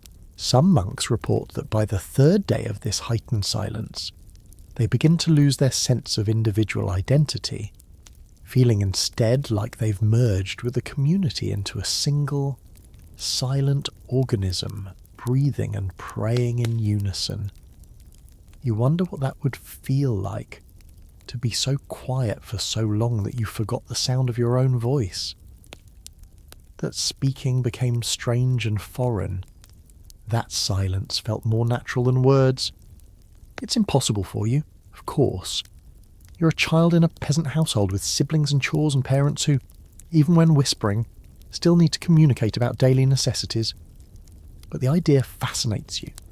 This notion that silence could be so complete that it changes who you are, that it strips away the chattering surface self and reveals something deeper, quieter, closer to whatever image of God you're supposed to carry in your soul. The monastery's influence shows up in unexpected places. Your village has adopted a practice, borrowed from monastic tradition, of holding a communal chapter meeting on the evening of All Souls' Day, where grievances are supposed to be aired and forgiveness sought before the Triduum ends. The name comes from the monastic chapter house, where monks gather to hear a chapter of the rule read aloud and then to confess faults and receive corrections. In your village version, families gather in the church not for mass but for something less formal, more intimate, and the priest invites anyone who has wronged someone or been wronged to speak up and seek reconciliation. The requests for forgiveness come in whispers, naturally. A man admits he spoke harshly to his neighbour about a property boundary dispute. A woman confesses she gossiped about another woman's daughter. Two brothers acknowledge a quarrel over their father's tools that's been festering since his death. The confessions are small, the sins ordinary, but the atmosphere is charged with genuine emotion. Everyone understands that these admissions are hard, that pride has to be swallowed, that vulnerability is being offered in a public space where it could easily be rejected or mocked. But mockery doesn't come. Instead, forgiveness is extended, almost reflexively, because the Triduum has softened everyone, made them more aware of their own mortality and therefore more willing to release grudges that suddenly seem petty in the face of death. This too comes from monastic practice, this idea that communal harmony requires regular clearing of emotional debts, and that the proper time for such clearing is during liminal seasons, when the veil between the spiritual and mundane worlds is thinnest. The monks do it every day, confessing minor faults in chapter and receiving minor penances, an extra psalm to recite, a period of prostration before the altar, a day of eating last at meals. The laity can't manage daily confession. Life is too busy, too chaotic, too full of survival concerns. But during the Triduum, when everything else has slowed down, when quietude has created space for reflection, the practice becomes possible. You watch as your father approaches another man, the weaver, who's been feuding with your father for months over something you don't fully understand. Something about shared grazing rights, and the two of them speak in voices so low you can't hear the words. But you see the weaver's face soften, see him nod, see your father reach out and clasp the other man's shoulder, and you know that something has been mended. Not perfectly, perhaps. The underlying dispute about grazing rights will still need practical resolution. But the personal animosity, the edge of anger that's made encounters between the two men tense and uncomfortable, has been blunted. The Triduum has done its work, using silence and mortality awareness and monastic-influenced ritual to create a moment where forgiveness becomes possible. As you walk home after the chapter meeting, you hear the monastery bell one more time, ringing Compline and signalling the beginning of the great silence that will last until dawn. You imagine the monks settling into their narrow beds in the dormitory, lying in darkness with only the sound of breathing and the occasional cough to mark the presence of other bodies in the room. You imagine them praying silently, their lips moving but no sound emerging, their prayers offered directly to God without the intermediary of voice. And you feel connected to them, somehow, across the 3 miles that separate your village from their cloister. You're praying too, in your own stumbling way. You're quiet too, in imperfect imitation of their perfect silence. And for these 3 days, the boundary between your world and theirs feels almost permeable, as if holiness is leaking out from the monastery and sanctifying the ordinary landscape you inhabit.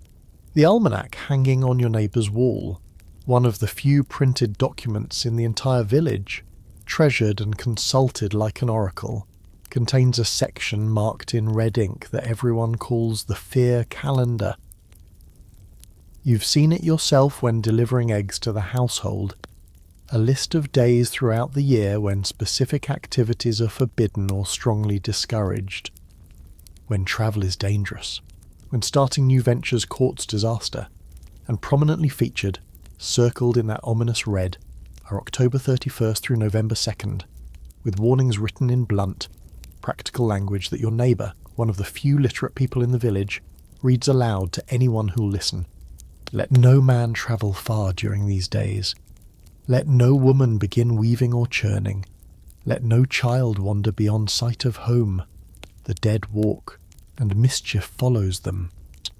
These almanacs, printed in cities and distributed through peddlers and parish churches, serve as a kind of mass media fear distribution system, carrying superstitions and warnings from urban centres to rural communities, from educated clergy to illiterate peasants. The church has complicated feelings about them. On one hand, almanacs promote Christian feast days and saints' observances, reinforcing the liturgical calendar that structures medieval life. On the other hand, they perpetuate beliefs that the church considers superstitious at best, heretical at worst, astrology, lucky and unlucky days, elaborate rules about when to plant crops or cut hair or conceive children based on lunar phases and planetary positions. But the almanacs are popular precisely because they offer practical guidance for navigating a world that feels unpredictable and dangerous. You live in an age without scientific weather forecasting, without medical understanding of disease transmission, without any reliable way to predict or control the disasters, crop failure, livestock disease, human plague, fire, flood, war, that can destroy a family's livelihood overnight. In that context, an almanac that claims to predict dangerous days and safe days, that offers rules for avoiding misfortune, becomes incredibly valuable, even if the rules are nonsense, and probably they are. In the sense that avoiding travel on November 1st doesn't actually protect you from anything supernatural, they provide the psychological comfort of feeling like you have some control, some knowledge, some way to increase your odds of survival. The warnings about the Triduum are particularly emphatic.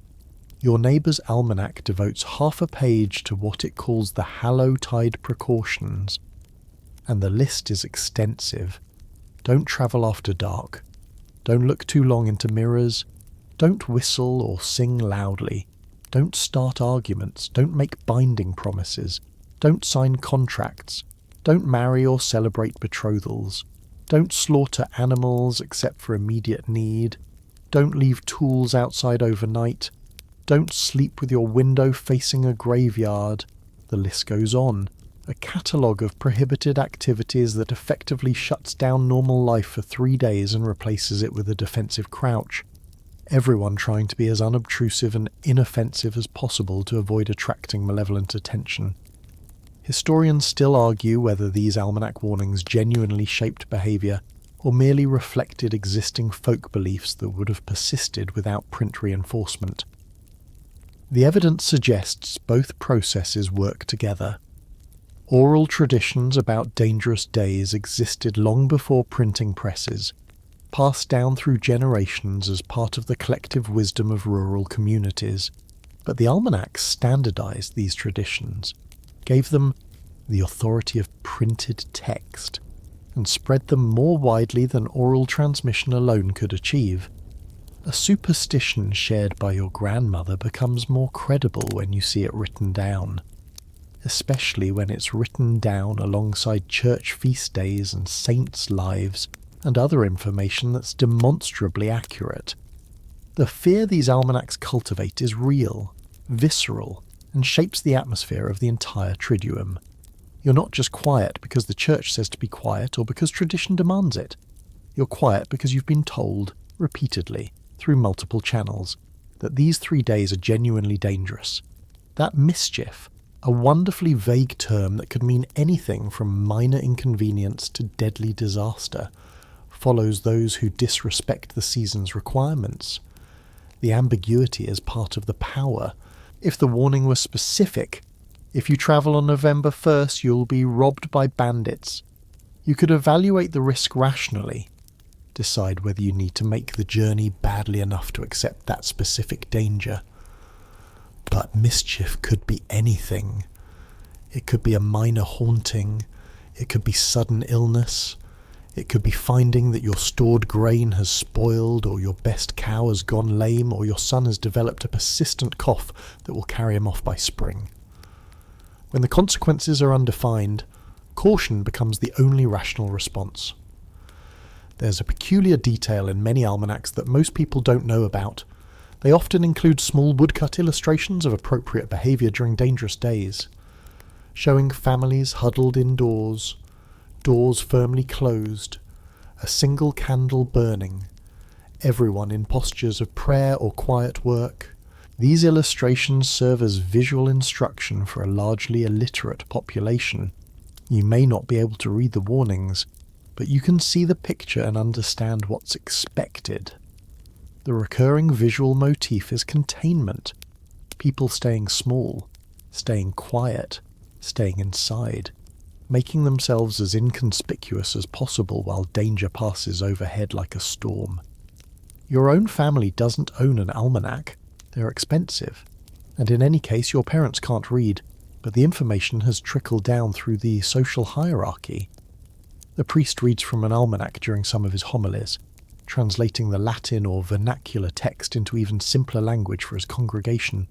The miller, who can read a bit, shares almanac wisdom with his customers while they wait for their grain to be ground. The peddler who visits twice a year brings not just goods, but information, including summaries of almanac warnings and predictions.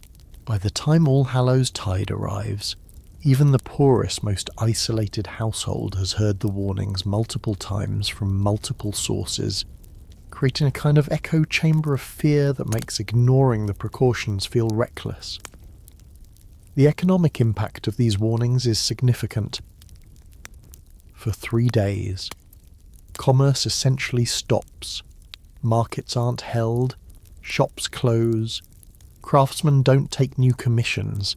Agricultural work is reduced to absolute necessities. Animals must be fed and watered, but everything else can wait. The fear calendar has created what amounts to a mandatory holiday. Though holiday with its connotations of celebration is completely the wrong word, this is more like a mandatory lockdown. 3 days when the village collectively holds its breath and waits for danger to pass. Some merchants complain about this. 3 days of lost business, multiplied across every village and town in Christendom, adds up to significant economic loss. But the complaints rarely find traction because most people, including most merchants, half believe the warnings themselves. Better to lose 3 days' income than to risk the undefined mischief that might result from disrespecting the season. And besides, there's social pressure. If you're the one shopkeeper who stays open during the Triduum, loudly advertising your wares while everyone else is whispering, you'll be seen as arrogant, foolhardy, possibly dangerous to the community. If mischief comes to the village, you'll be blamed for attracting it through your disrespect. So you close your shop, take your losses, and justify it as a necessary cost of living in a world where the dead have rights too. On the evening of November 2nd, as the Triduum draws toward its close, your neighbour gathers a small crowd to hear the final almanac reading relevant to the season. The warning for November 3rd is brief but important. When Hallowtide ends, give thanks loudly. Make noise to signal the return of the living world. But do not mock the dead or boast of having survived their season, lest you invite their attention for the year to come. The advice is characteristically double-edged. You should celebrate, but carefully. You should make noise, but respectfully. Even after the dangerous days end, caution remains necessary. The dead are returning to their proper realm, but they're touchy about being dismissed or disrespected, and next year's Triduum will come around soon enough. As you walk home in the dusk, you reflect on how these printed warnings have shaped not just your behaviour, but your inner state.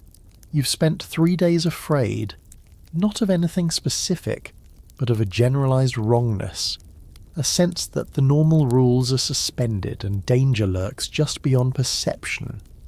The almanac didn't create that fear, it was already there, embedded in older traditions, but it amplified it, gave it legitimacy, made it feel rational rather than superstitious, and in making you afraid, it made you quiet. Fear is perhaps the most reliable producer of silence, more effective than reverence or piety or fatigue. You're quiet during the Triduum because you're scared, and the almanac made sure you knew exactly what you should be scared of, even if it could never quite explain why. The fog rolls in on the morning of November 1st, thick and cold and seemingly sentient, wrapping your village in a grey blanket that reduces visibility to a few arms' lengths. You step outside to fetch water and immediately feel disoriented, cut off from landmarks you've known your entire life. The church tower, visible from every point in the village on clear days, has vanished completely. Your neighbour's house, just 20 paces away, is barely a shadow in the mist. The fog doesn't just obscure vision, it distorts sound, making nearby noises seem distant and creating phantom echoes that suggest movement where nothing moves.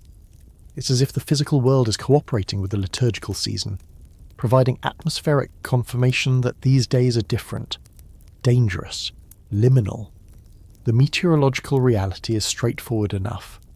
November in northern Europe brings temperature drops that create fog when warm ground meets cold air, especially overnight and in early morning. The days are brutally short now. You're losing several minutes of daylight each day as winter approaches, and by mid-November the sun will set before 4 o'clock. The damp cold seeps into everything, making your joints ache, making fires struggle to provide adequate warmth, making bed the only truly comfortable place, and therefore making the curfew's early retirement feel less like imposition and more like mercy. This is the season when your grandparents die, when babies born sickly don't survive, when the old wound in your uncle's leg starts hurting again and reminds him he'll never walk without a limp. But while the weather is natural, its effects on behaviour are profound. The fog makes travel genuinely dangerous. You'd easily lose your way even on familiar paths. Step into a ditch, stumble over roots, or simply walk in circles until exhaustion and cold overwhelm you. The rational response to heavy fog is to stay put, stay indoors, minimise movement until visibility improves. This natural, weather-based caution dovetails perfectly with the supernatural warnings from church and almanac. You're supposed to stay inside during the Triduum anyway. The fog ensures you want to, turning theological requirement into practical necessity. The short days have an even more powerful effect on the season's quietude. You wake in darkness. Do your morning chores by dim dawn light. Eat your midday meal in what passes for full daylight, though the sun never gets very high above the southern horizon, and then watch the light drain away by mid-afternoon, plunging you into darkness again for the long hours before sleep. You're living mostly in the dark, and darkness naturally suppresses activity. You can't do fine work without light. You can't travel safely without seeing the path. You can't gather in large groups because keeping enough candles or rushlights burning to illuminate a crowded room is expensive, and most households can't afford the extravagance.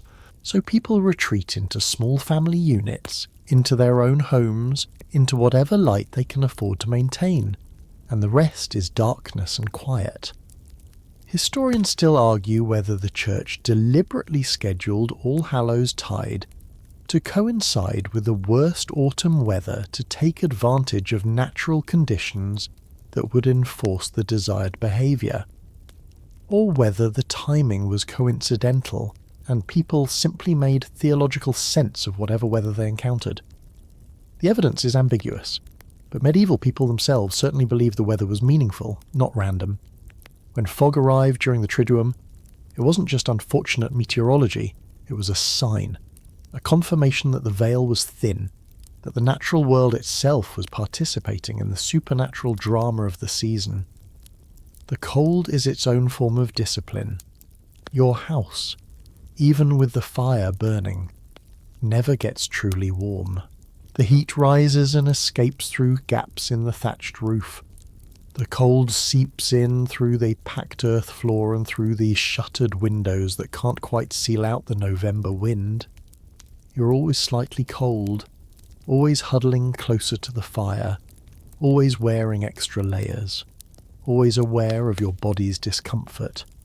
This low-level physical misery makes you less active, less inclined to go out or engage in energetic pursuits. You conserve energy, move slowly, speak quietly to avoid wasting the breath that creates small clouds of vapour in the cold air. The weather literally dampens your volume, makes silence feel like the path of least resistance. There's a peculiar folk belief that most people don't know about. Fog during the Triduum was said to be the breath of the dead, their collective exhalation as they wandered between worlds. The logic was simple. You can see your own breath in cold air, so the fog must be breath too, just on a massive scale. The breathing of thousands of souls passing through the liminal space between death and whatever comes after. Some villages had rituals around this belief, with people stepping outside during foggy mornings and whispering names of deceased relatives into the mist, believing the fog would carry their words to the intended recipients. Whether anyone truly believed this literally, or whether it was more metaphorical, doesn't really matter. The practice reinforced the atmosphere of quiet communication with the dead, of using whispers and mist rather than shouts and clarity. The bone-cold dampness gets into your lungs, makes everyone cough a little, creates a background chorus of throat clearing and sniffling that becomes part of the season's soundscape. Your voice itself changes in the cold.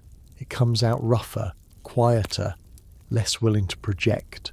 Shouting in cold weather hurts, makes your throat raw, so you naturally speak more softly, more carefully, rationing your vocal energy. The weather has quite literally stolen your voice, or at least reduced its power, making the Triduum's demand for quietude feel less like sacrifice and more like inevitability. By November 2nd, the fog has been joined by drizzle, not real rain, just a persistent dampness falling from grey sky, soaking into your clothes and chilling you to the bone whenever you venture outside. The combination of wet and cold is genuinely dangerous. You could develop a fever from staying damp too long, and fever in November often proves fatal by December. So you stay dry, which means staying inside, which means limiting activity, which means more silence, more stillness, more time spent sitting by the fire with your family, whispering stories or praying or simply staring into the flames. The natural world seems to participate in the quiet too. Birds are mostly silent now, the spring and summer songs are long gone, and what remains are occasional harsh cries of crows or the lonely call of an owl. sounds that emphasize rather than break the silence. The trees are bare, their leaves fallen into sodden piles that muffle footsteps. The streams run quieter in autumn than in spring when snowmelt makes them rush and roar. Even the wind, when it comes, sounds different, less vigorous, more mournful, whistling through bare branches and around corners like something searching for a lost home. You remember summers when the village was loud, children playing games in the long evenings, adults lingering outside to gossip after the day's work, musicians sometimes gathering to play, livestock making constant noise, dogs barking, chickens clucking, life happening in full volume. November is the opposite. The livestock are mostly penned or sheltered, quiet in their confinement. The children are inside, subdued by cold and darkness and parental warnings about staying close. The adults are too tired and cold for evening socializing. The whole soundscape has contracted, shrunk down to the minimum necessary for survival. And the silence isn't just spiritual or liturgical, it's ecological, meteorological. The entire natural world turning down its volume and waiting for winter. On the afternoon of November 2nd, the fog finally begins to lift, though the sky remains grey and low, pressing down on the village like a lid on a pot. You can see the church tower again, and the sight is almost shocking after 2 days of blindness. But even as visibility improves, the cold remains, and the shortness of daylight, and the dampness that makes everything harder. The weather hasn't finished shaping your behaviour, it's just shifted methods. Where fog made you afraid to go out, cold makes you reluctant. Where darkness made travel impossible, dampness makes it miserable. The result is the same. You stay inside, stay quiet, stay small, waiting for the season to shift, for November to exhaust itself and give way to the different challenges of deep winter. You stand at your door as the early darkness of November evening begins to gather. It's barely past 4 o'clock, but the sun is gone, and you reflect that the Triduum's quietude isn't purely a human choice. The weather has been an accomplice, maybe even an instigator. The church and the almanacs told you to be quiet, but the fog and cold and darkness made you want to be quiet, made loudness feel not just irreverent but impossible, impractical, a waste of precious energy in a season when energy is scarce and survival requires careful conservation of all resources, including breath and voice, and the small warmth generated by a body that's trying hard not to freeze before spring. The market square stands empty on the morning of November 1st, and the emptiness is startling in its completeness. This is the space that normally hosts twice weekly markets where farmers bring produce. Bakers sell bread, weavers display cloth, and the noise of commerce, haggling, laughing, arguing, gossiping, fills the air from dawn until mid-afternoon. But today the square is silent except for the wind pushing dead leaves across the cobblestones. The market stalls are shuttered, the weighing scales are locked away. The town crier, who normally announces news and regulations in a voice that carries across half the village, is nowhere to be seen. By legal ordinance, enforced by both church and secular authorities, all noisy commerce is forbidden during the Triduum. The laws governing this silence are surprisingly specific and surprisingly punitive. You've heard the regulations read aloud after Mass on multiple occasions. No markets or fairs during October 31st through November 2nd. No street vending or hawking of goods. No public performances by musicians, jugglers, or storytellers. No hiring of labour for loud work like construction or metalworking. Violations carry fines, substantial ones, calculated as a percentage of the merchant's or craftsman's annual income, and repeat offenders can lose their trading licenses entirely, effectively destroying their livelihoods. The authorities are serious about protecting the Triduum's sacred character, and they're willing to use economic pressure to enforce behavioural compliance. The reasoning behind these restrictions is multi-layered.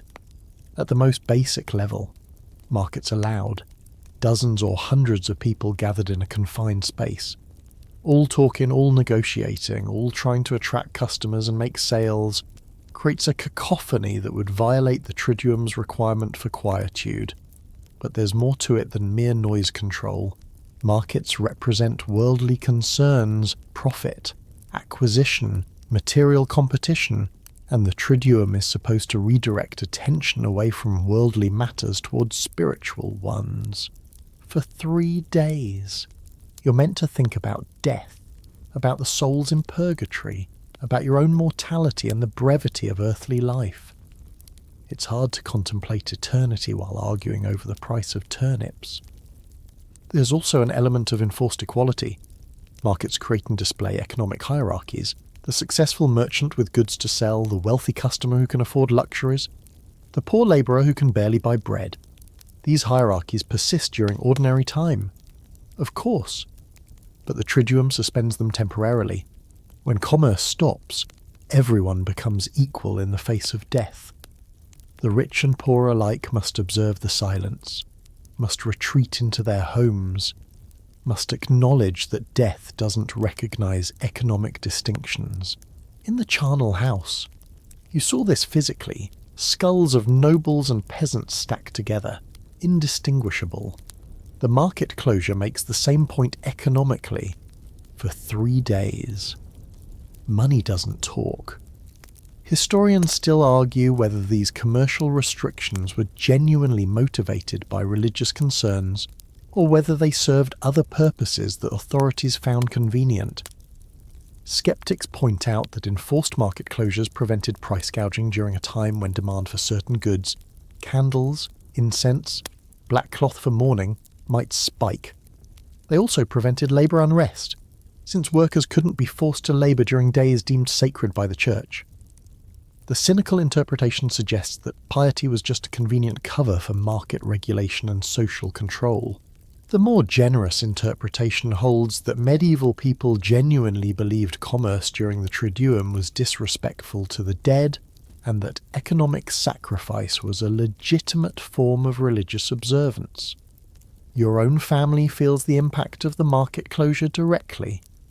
Your father is a carpenter, and while he's permitted to work on urgent repairs during the Triduum, a leaking roof, a broken door that leaves a house insecure, he can't take new commissions or do any work that involves loud hammering or sawing.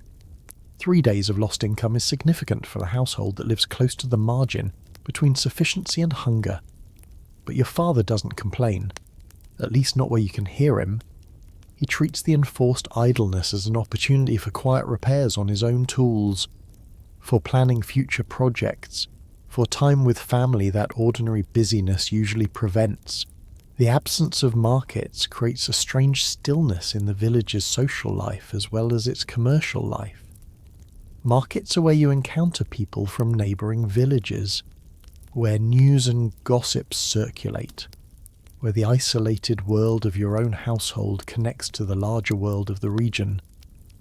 Without markets, those connections are severed.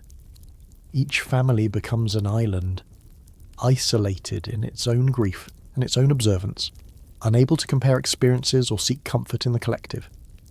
This isolation intensifies the Triduum's emotional weight. You're alone with your dead, alone with your mortality, alone in the silence. There's a peculiar exception to the commercial restrictions that most people don't know about. Apothecaries are permitted to remain open for emergency medical needs, but they must conduct business in whispers, without advertising their availability, serving only customers who come to them already knowing they're open.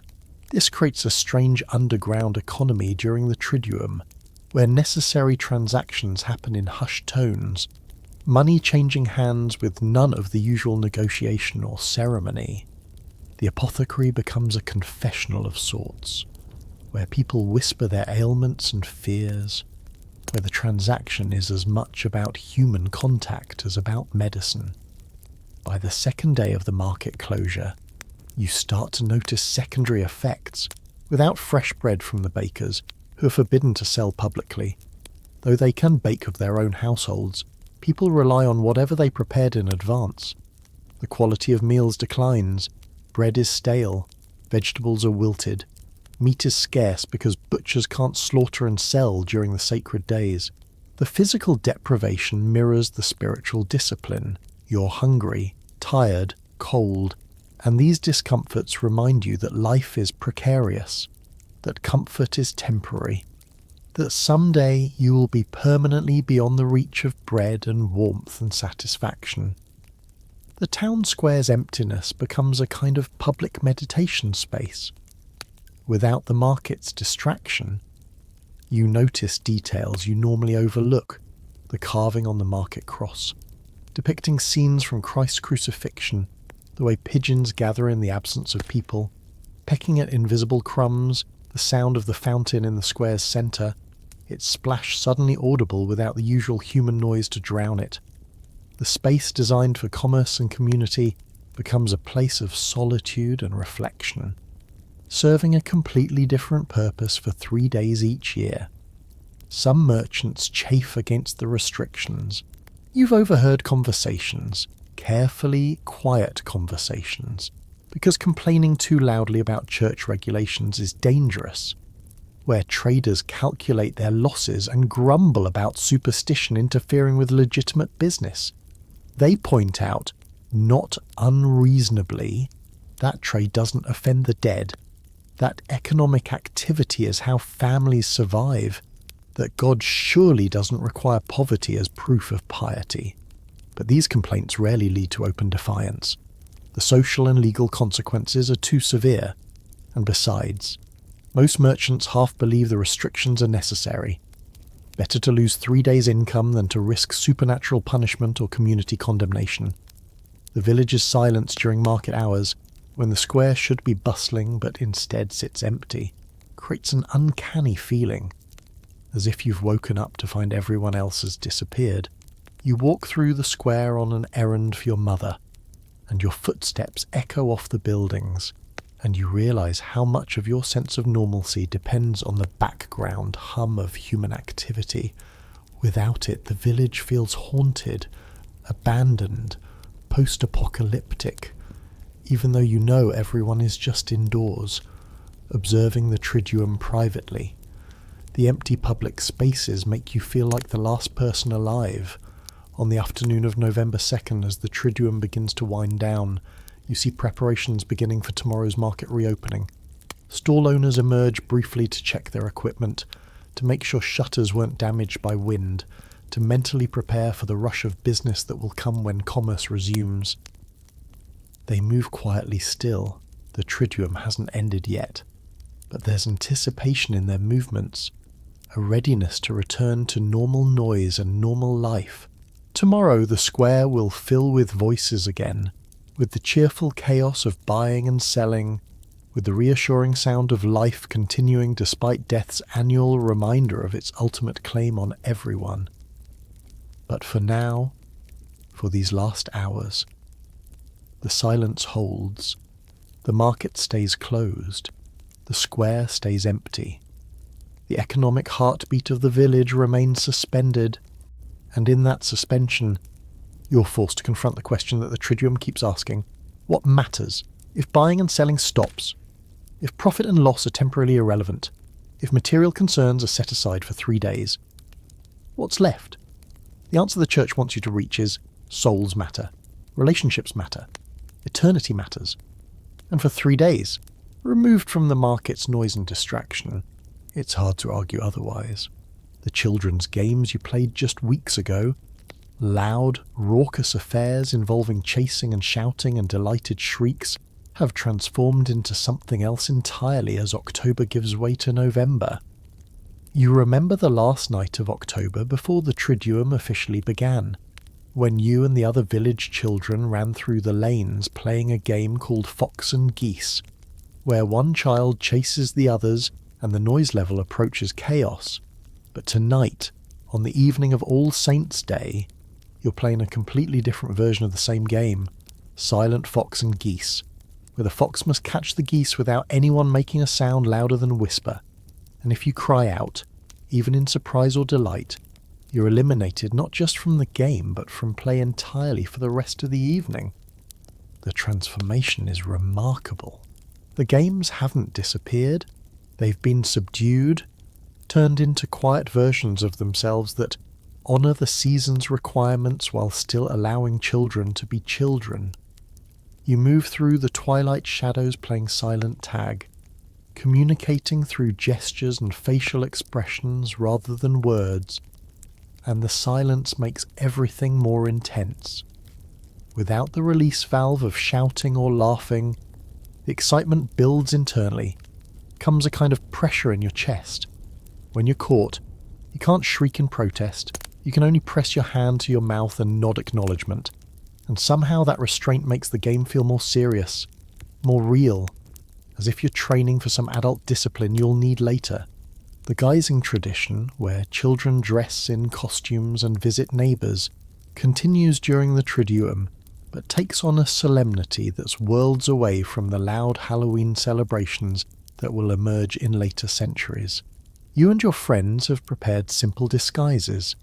A sheet draped over your head with eye holes cut out. A mask made from stiffened cloth.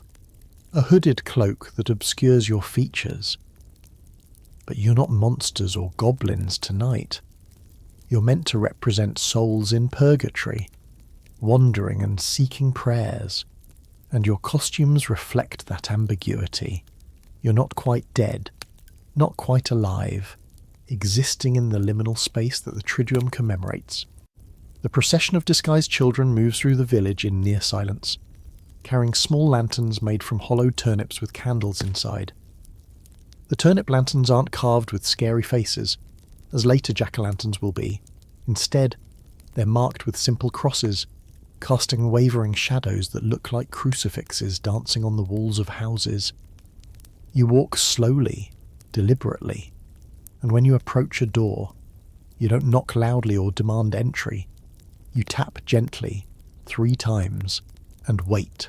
When the door opens, you stand silently until the householder invites you in or gives you a small token, a soul cake, a bit of bread, a blessing whispered over your head. Historians still argue whether these quiet guising traditions were the original form of Halloween activities, or whether they represent a taming of wilder customs that the Church worked hard to suppress. The evidence suggests both processes happened simultaneously in different regions. Some villages had rowdy Halloween traditions that involved young men playing pranks, overturning carts, and generally causing trouble under cover of darkness and disguise. The Church pushed back against these practices, offering the quieter guising of the Triduum as an acceptable alternative. You can dress up, you can visit neighbours, but you must do it respectfully, prayerfully, in ways that honour the dead rather than mock them. Your own guising group consists of 6 children, all between ages 7 and 11, and you've been instructed by your parents on proper behaviour. You must stay together. No wandering off alone, because lone children during the Triduum are vulnerable to getting lost, to encountering danger, to being mistaken for something supernatural rather than merely human. You must keep your voices low, speaking only when necessary. You must accept whatever is offered without complaint or negotiation. And you must offer prayers in exchange, real prayers, sincere and heartfelt, not just mumbled formulas. The householders are trusting you to pray for their dead, and that trust must be honoured. At the widow Margaret's house, you remember her from the souling rounds, she invites your entire group inside. A rare gesture. Her home is dimly lit by a single candle, and she set out 6 soul cakes on her table, 1 for each of you. But before she'll give them to you, she asks you to join her in prayer. You kneel on her cold floor, your turnip lantern set aside, and she leads you through a decade of the rosary, her voice barely audible, her fingers working the beads that have been worn smooth by years of use. You respond at the appropriate moments, your children's voices blending with her aged one, and for those few minutes, you're not playing a game or following a tradition. You're genuinely praying, genuinely trying to reach across the divide and offer comfort to her dead husband Thomas, who you never met but whose name you've been carrying in your memory since the souling. There's a peculiar regional variation that most people don't know about.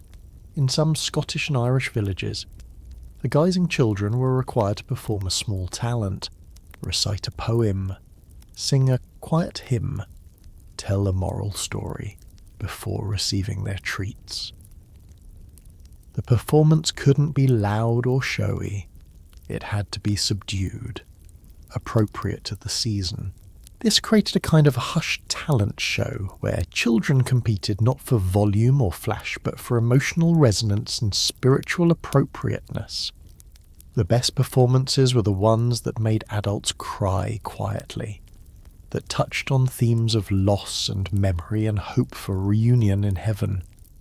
Your group doesn't have a talent requirement, but when you reach the house of the baker who gave you the list of 23 names, one of your friends, a girl named Alice, whose voice is surprisingly mature for her age, begins singing without being asked. She sings a hymn about eternal rest, and her voice is soft but clear, and it carries through the cold November air with a purity that makes everyone stop and listen. The baker stands in his doorway, tears streaming down his face, and when Alice finishes, he gives each of you not one soul cake but 3, and he whispers, "Thank you, children. Thank you for remembering." The lantern procession itself becomes a kind of moving prayer, the small lights bobbing through the darkness, the silent children in their ghostly disguises, the whole village watching from windows and doorways. It creates a tableau that's both beautiful and eerie, celebratory and mournful. You're celebrating the connection between living and dead, the possibility of communication across the veil, the hope that death isn't final separation. But you're also mourning, acknowledging loss, admitting that the people you've lost are truly gone from the physical world and won't be coming back no matter how much you pray. By the time your group has visited a dozen houses, your pockets are heavy with soul cakes and your turnip lantern is burning low, the candle inside nearly exhausted. Your feet are cold and your fingers numb, and you're ready to go home. But there's one more house on the route, the old soldier's house. The man who fought in wars before you were born and came back with scars and stories and a tendency to drink too much. He's not well liked in the village. He's gruff, prone to anger, isolated in his cottage at the edge of the settlement. But the guising tradition requires you to visit every house, regardless of the householder's reputation. When you tap on his door, you half expect him to yell at you, to send you away. But instead, he opens the door slowly, and in the light of your lanterns, you see that he's been crying. His eyes are red, his face blotchy, and when he speaks, his voice is raw with emotion. "You'll pray for my brother?" he asks. "He died in the war, 40 years ago now. No one remembers him but me." You promise you will, and he gives you soul cakes that are slightly burned. He's not much of a baker, and he stands in his doorway watching as your group continues down the lane. And you realise that everyone is lonely during the Triduum. Everyone is grieving. Even the people who seem too rough or too distant to care about such things. The games and processions serve multiple purposes. They teach children about death in manageable doses, making mortality familiar rather than terrifying. They create intergenerational connection, linking young and old in shared observance. They maintain community cohesion, ensuring that even in silence and isolation, people remain aware of their neighbours and their collective obligations, and they provide a pressure release, a way for children to participate in the Triduum's solemnity without being crushed by it. You can play quiet games, you can process with lanterns, you can dress up and visit neighbours, and through these activities, you can be part of the adult world of grief and prayer without having to fully understand or bear the weight that adults carry. As you finally head home, your lantern guttering out, you reflect that you've learned something tonight about the flexibility of tradition, about how customs can adapt without disappearing, about how loudness and quiet are both forms of expression, and sometimes the quiet version says more than the loud one ever could. Tomorrow, when the Triduum ends, you'll probably play Fox and Geese the old way again, shrieking and laughing without restraint. But you'll remember this too, the silent version, the game played in whispers and shadows, the version that honoured the dead while still letting children be children, finding joy even in the season of sorrow. The Reformation arrives in your region like a hammer blow, shattering the careful consensus that had governed Allhallowtide for centuries. You're living now in the mid-16th century, and the religious upheavals that began with Martin Luther's protests have finally reached your village, bringing with them a reformer priest who stands in the pulpit on the Sunday before November and announces that everything you've been taught about the Triduum is wrong. There is no purgatory, he declares, his voice echoing through the stone church. The dead cannot hear your prayers. Soul cakes are superstition. The vigils are meaningless. The silence you've maintained out of respect for wandering spirits is based on lies invented by a corrupt church to extract money from the credulous. The shock ripples through the congregation. You watch faces around you registering confusion, anger, fear. These people have spent their entire lives observing the Triduum, praying for dead relatives, maintaining the quiet that honours the threshold season. Now they're being told it was all nonsense, that the dead are simply dead, that they're either in heaven or hell based on faith alone, and that nothing the living do, no prayers, no offerings, no vigils, no whispered names in the darkness, can change their fate. The theological shift is profound, but what strikes you most forcefully is the question no one dares ask aloud. If we don't have to be quiet anymore during those 3 days, what do we do instead? The Protestant answer, at least initially, is aggressive normality. Markets will remain open during Allhallowtide. Commerce will continue. Work will proceed as usual. The enforced silence is abolished by ecclesiastical decree and, in regions where Protestant princes hold power, by civil law as well, to remain quiet. To observe the old customs is to signal Catholic sympathies, which can be dangerous depending on which way the political winds are blowing. So you're expected to be loud, to demonstrate through your noise that you've accepted the new theology, that you've rejected superstition in favour of scripture-based faith. But the silence doesn't disappear. It can't. Centuries of tradition don't evaporate because a priest in a pulpit declares them invalid. Instead, the silence goes underground, becomes covert, transforms from public observance into private resistance. Catholic families in Protestant regions continue to whisper during the first days of November, but they do it behind closed doors, where neighbours and authorities can't hear. They set out food for the dead in secret. They light candles in hidden corners. They pray for souls in purgatory, even though doing so openly could result in fines, imprisonment, or worse.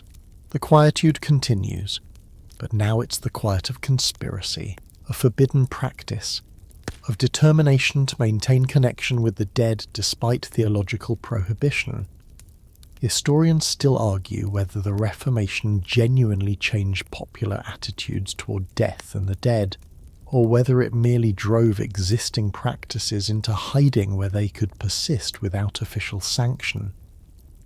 The evidence suggests tremendous regional variation in solidly Protestant areas, particularly in cities where authorities could enforce compliance. The old Triduum observances genuinely declined, replaced by a more austere approach to death that focused on individual salvation rather than communal intercession. But in rural areas, in regions where Catholic and Protestant populations were mixed, or in places where enforcement was lax, the older traditions survived, sometimes for centuries, often blending elements of both theologies into hybrid practices that satisfied neither side but served the emotional needs of people facing mortality. The Counter-Reformation, the Catholic Church's response to Protestant challenges, brings its own complications to the Triduum's silence. Determined to defend doctrines like purgatory and the efficacy of prayers for the dead, Catholic authorities double down on All Hallows Tide observances, actually intensifying the requirements in some regions. New rules appear: mandatory confession before the Triduum begins, extended vigils, additional mass obligations, stricter enforcement of commercial closures. The quietude that had been cultural becomes explicitly theological, transformed from folk wisdom into official dogma that must be defended against Protestant attacks. You watch this intensification play out in your own village when a contingent of Jesuit missionaries arrives in 1580, sent to reinforce Catholic practice in a region where Protestant ideas have made inroads. The Jesuits are sophisticated, educated, rhetorically skilled, and they preach a vision of the Triduum that's more elaborate than anything your grandparents would have recognised. They introduce new prayers, new rituals, new explanations for why silence matters, not because you'll attract dangerous spirits if you're loud, but because quiet reflection demonstrates proper Catholic humility and obedience to church teaching.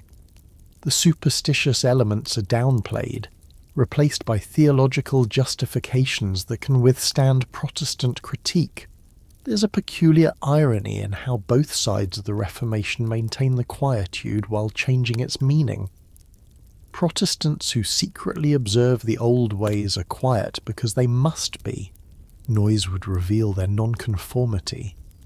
Catholics who publicly observe the enhanced Counter-Reformation version are quiet because the Church demands it as proof of orthodoxy. The end result is that All Hallows Tide remains a season of whispers. But the whispers now carry different meanings depending on who's whispering and why. The silence that once united a Christian Europe now divides it, marking the boundary between competing visions of what death means and how the living should relate to the dead. The violence that occasionally erupts along these theological fault lines is itself conducted quietly, at least initially. You hear stories, always second-hand, always whispered themselves, of Protestant authorities entering Catholic homes during the Triduum and finding forbidden observances, a table set for the dead, candles lit for souls in a purgatory that officially doesn't exist.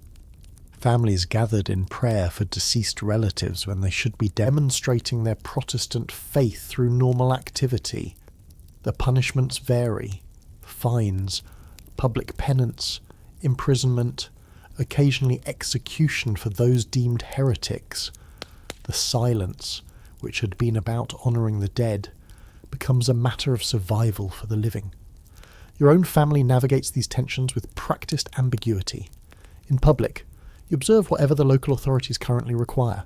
Protestant plainness when Protestant officials are watching, Catholic elaboration when Catholic enforcement is ascendant. But in private, you maintain something closer to the old ways, the pre-Reformation traditions that feel more authentic than either side's theological reconstruction. Your mother still sets a place for the dead, though she calls it something different depending on who might overhear. Your father still keeps vigil, though he frames it as personal devotion rather than liturgical requirement. And you still whisper during those 3 days, because whispering feels right, feels true to something deeper than theology, something about respect and memory, and the thin places where the dead still press close to the living. By the early 17th century, a kind of exhausted compromise has emerged in many regions. The Triduum survives, but its observance varies dramatically by location, family and individual conscience. Some villages are militantly Protestant, conducting business as usual during early November as proof of their theological correctness. Others remain defiantly Catholic, maintaining elaborate observances that would have seemed extreme in pre-Reformation times. Most fall somewhere in between, mixing elements from multiple traditions, doing what feels necessary to honour the dead while avoiding trouble with whichever authorities happen to be in power at the moment.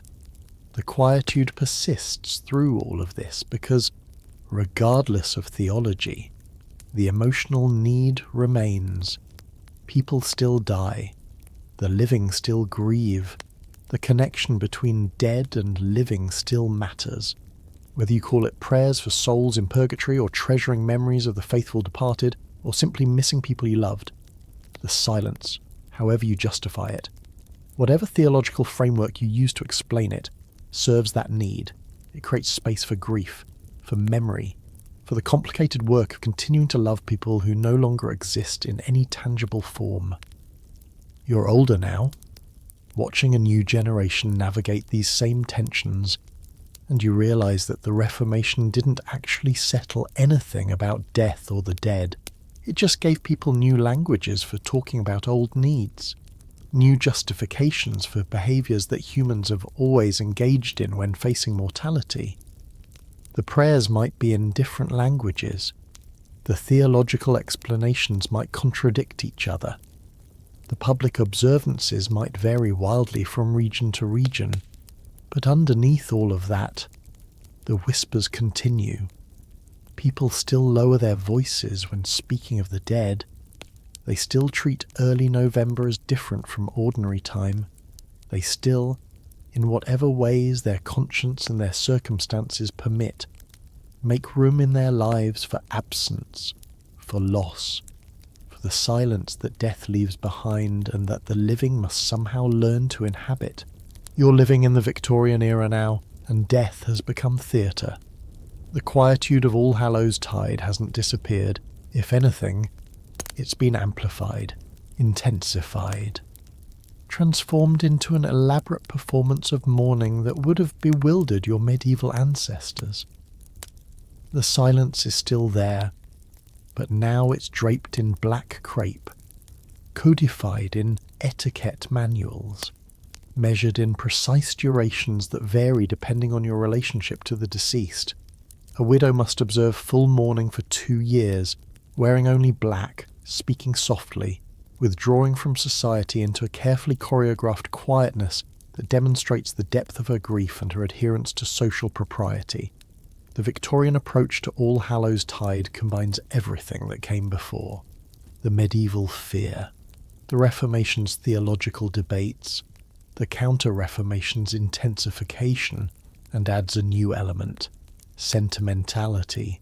Death has become romantic, beautiful even, something to be contemplated with delicious melancholy rather than stark terror. The Triduum observances continue, but they're framed differently now. You're not staying quiet to avoid attracting dangerous spirits or because church law demands it. You're quiet because it's refined, because it demonstrates good breeding, because mourning itself has become a kind of aesthetic practice that signals your cultural sophistication and emotional depth. The evidence is everywhere in your world. Memorial photography has become fashionable. Families pose with their recently deceased, the corpse arranged to look almost alive, and the photographs are displayed proudly in parlours where visitors examine them with solemn appreciation. Mourning jewellery crafted from the hair of the dead is worn as both ornament and remembrance. Cemetery visits are social occasions, with families spending entire afternoons among the gravestones, reading poetry aloud, weeping decorously, participating in what's essentially a collective meditation on mortality that would have seemed bizarre to earlier generations who viewed graveyards as dangerous threshold spaces to be approached with caution, not as parks for leisurely contemplation. All Hallows Tide, which had been fading somewhat in the intervening centuries, experiences a revival during the Victorian period, though the form it takes is distinctly modern. The Triduum becomes an opportunity for elaborate mourning rituals, for church services featuring choirs singing sad anthems about death and resurrection, for family gatherings where the dead are remembered through carefully curated stories that emphasize their virtues while editing out their flaws. The dead themselves have been domesticated, transformed from potentially dangerous spirits into beloved memories who exist primarily to make the living feel appropriately melancholy. Historians still argue whether Victorian mourning culture represented genuine grief or performed sentiment. Whether the elaborate rituals helped people process loss, or prevented them from doing so by substituting theatre for actual emotional work. The truth, as usual, is probably both and neither. The Victorians felt their losses as keenly as any generation, but they channeled that feeling through cultural forms that emphasise control, restraint, and public display. You weren't supposed to wail or tear your hair or give way to uncontrolled emotion. You were supposed to mourn quietly, beautifully, in ways that demonstrated your civilization and refinement. The etiquette manuals that proliferate during this period include extensive sections on proper behaviour during All Hallows Tide and the week surrounding it. You learn that voices should be modulated to what the manuals call speaking tones, loud enough to be heard clearly, but quiet enough to signal respect for the season. Laughter is discouraged, though gentle smiles are permitted when recalling fond memories of the deceased. Colours are rigidly prescribed: black for full mourning, grey or purple for half mourning, white for children. Even the paper you write letters on should reflect your mourning status, with thick black borders for the recently bereaved, thinner borders for those in later stages of grief. The commercialisation of mourning reaches levels that would have been unimaginable in earlier eras. You can purchase pre-printed mourning stationery, mourning veils in various weights and lengths, mourning gloves, mourning fans, even mourning handkerchiefs with black borders. Entire businesses exist to serve the grieving, and they advertise their wares in newspapers and periodicals, though always in tastefully small announcements, because even advertising death requires quietude and restraint.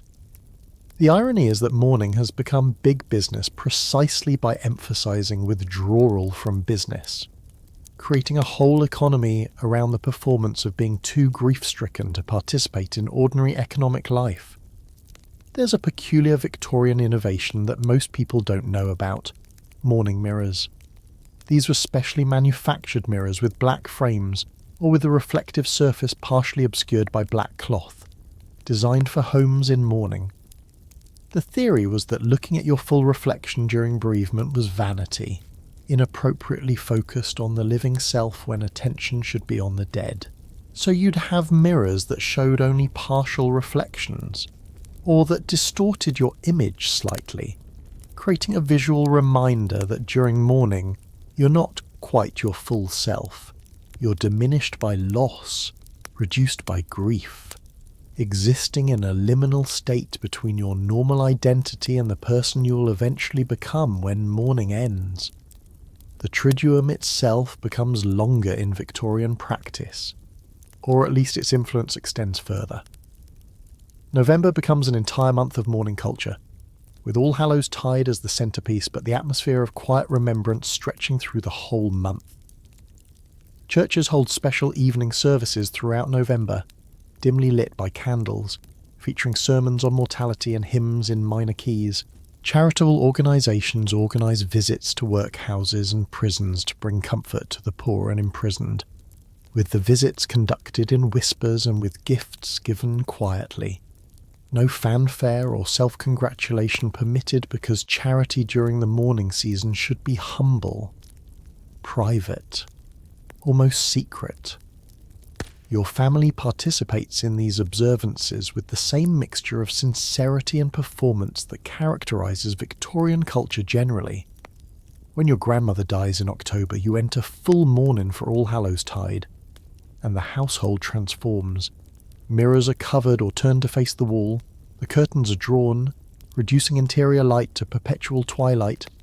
Clocks are stopped at the hour of her death. Your mother wears full black crepe that rustles with a distinctive sound. Widow's silk. People call it, though it's not actually silk, and her voice drops to a near whisper that will persist for months. You and your siblings are outfitted in mourning clothes appropriate to your ages, and you're instructed in proper comportment. No running, no loud games, no singing except hymns, and those only in solemn tones. The sentimentality reaches levels that tip occasionally into absurdity. You attend a séance on All Souls Evening, a popular Victorian entertainment that blends spiritualism with Triduum traditions, where a medium in full mourning dress claims to channel the spirits of the dead. The room is dark, lit only by candles, and everyone speaks in whispers even before the séance begins. The medium goes into her trance, and then begins speaking in what she claims are the voices of various deceased individuals, passing messages to the living attendees. Your mother says she's at peace. Your husband forgives you. Your child is playing in heaven's gardens. The messages are generic, applicable to almost anyone, but the bereaved recipients weep with gratitude, convinced they've received genuine communication from beyond the veil. You're skeptical, you're old enough now to recognise performance when you see it, but you also recognise the need these séances serve. The Victorian emphasis on quiet. Controlled mourning doesn't actually eliminate grief, it just drives it underground, forces it into acceptable channels. The séances provide an outlet, a way to express longing for the dead that's wrapped in enough mystical glamour to make it socially acceptable. You can sob at a séance in a way you couldn't sob in the street, because the séance is a sanctioned space for emotion that Victorian propriety otherwise forbids. By the end of the 19th century, the elaborate mourning culture is beginning to seem excessive even to its practitioners. Critics write articles questioning whether all this crepe and jewellery and ritual actually helps anyone, or whether it just makes mourning harder by adding social performance obligations to genuine grief. The First World War will deliver the final blow to Victorian mourning practices, when entire generations of young men die in the trenches. The old rituals prove inadequate, and something simpler, more personal, less theatrical will eventually replace them. But during this Victorian moment, the Triduum's quietude reaches perhaps its most elaborate expression. The silence isn't fearful or superstitious or even particularly religious anymore. It's aesthetic, performative, a way of demonstrating that you're the right sort of person, sensitive, refined, properly emotional in properly restrained ways. The dead have been transformed from dangers or souls needing prayers into occasions for beautiful sadness, for displays of feeling that are simultaneously deep and controlled, passionate and proper. Do you remember the raw, ancient fear that kept your medieval ancestors whispering? It's still there, somewhere underneath all the crepe and ritual, but it's been so thoroughly domesticated that you'd hardly recognise it if you stumbled across it in a dark November lane. You're standing in a small village in rural Poland on the evening of October 31st, and it's the early 21st century now, but something ancient persists here. While most of the world has transformed Allhallowtide into Halloween, loud, commercial, bright with plastic decorations and children shrieking for candy, this place remembers. The cemetery is filled with people, but they're not making noise. They're lighting candles, thousands of them, placing them on graves until the entire hillside flickers with small flames. And the only sounds are footsteps on gravel paths, the strike of matches, occasional whispered prayers. The silence isn't enforced by law or threatened by supernatural danger. It's chosen, maintained. A collective decision that some things still deserve quietude, even in a world that's forgotten how to be quiet. This isn't the only place. Across Europe, pockets of traditional Triduum observance survive in unexpected corners. A village in Bavaria still closes its shops for 3 days in early November. The old ordinances repealed centuries ago, but the practice continuing through sheer cultural inertia and a sense that the dead deserve this respect. A parish in rural Ireland still holds overnight vigils, though now they're optional and only the elderly attend, sitting in draughty churches and praying the rosary in voices worn thin by age and sorrow. A cemetery in Mexico, because the tradition travelled across oceans with colonization, blazes with marigolds and candles during Dia de los Muertos. And while the Mexican version is more colourful, more celebratory than the European Triduum, the underlying structure is the same, a time set aside, a boundary marked, a space held open for the dead to be remembered. But these are exceptions, islands of old observance in a sea of modern forgetting. Most of the Western world has lost the Triduum entirely. Or rather, it's been transformed beyond recognition into Halloween, a holiday that takes the date and some superficial imagery from All Hallows Eve, but inverts nearly everything about the original observance.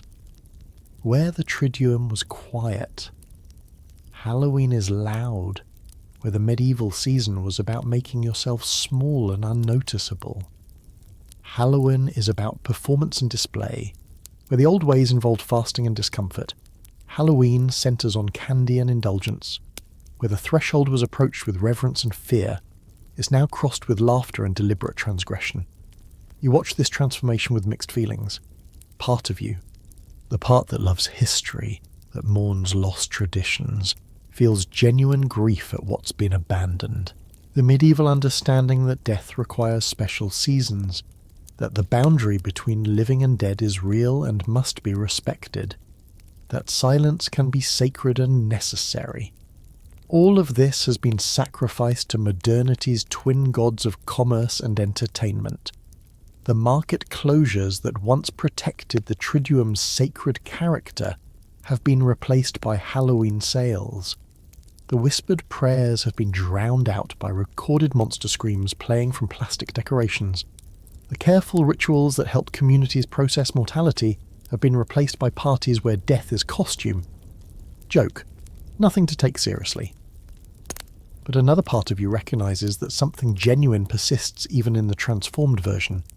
Children dressing up and visiting neighbours, even if they're shouting instead of whispering, even if they're demanding candy instead of offering prayers, are still participating in threshold crossing, still acknowledging that this night is different, the jack-o'-lanterns with their carved faces, even though they're meant to be funny rather than protective, still mark boundaries, still create light in darkness, still serve, however unconsciously, some of the same functions as those turnip lanterns your ancestors carried through November fog.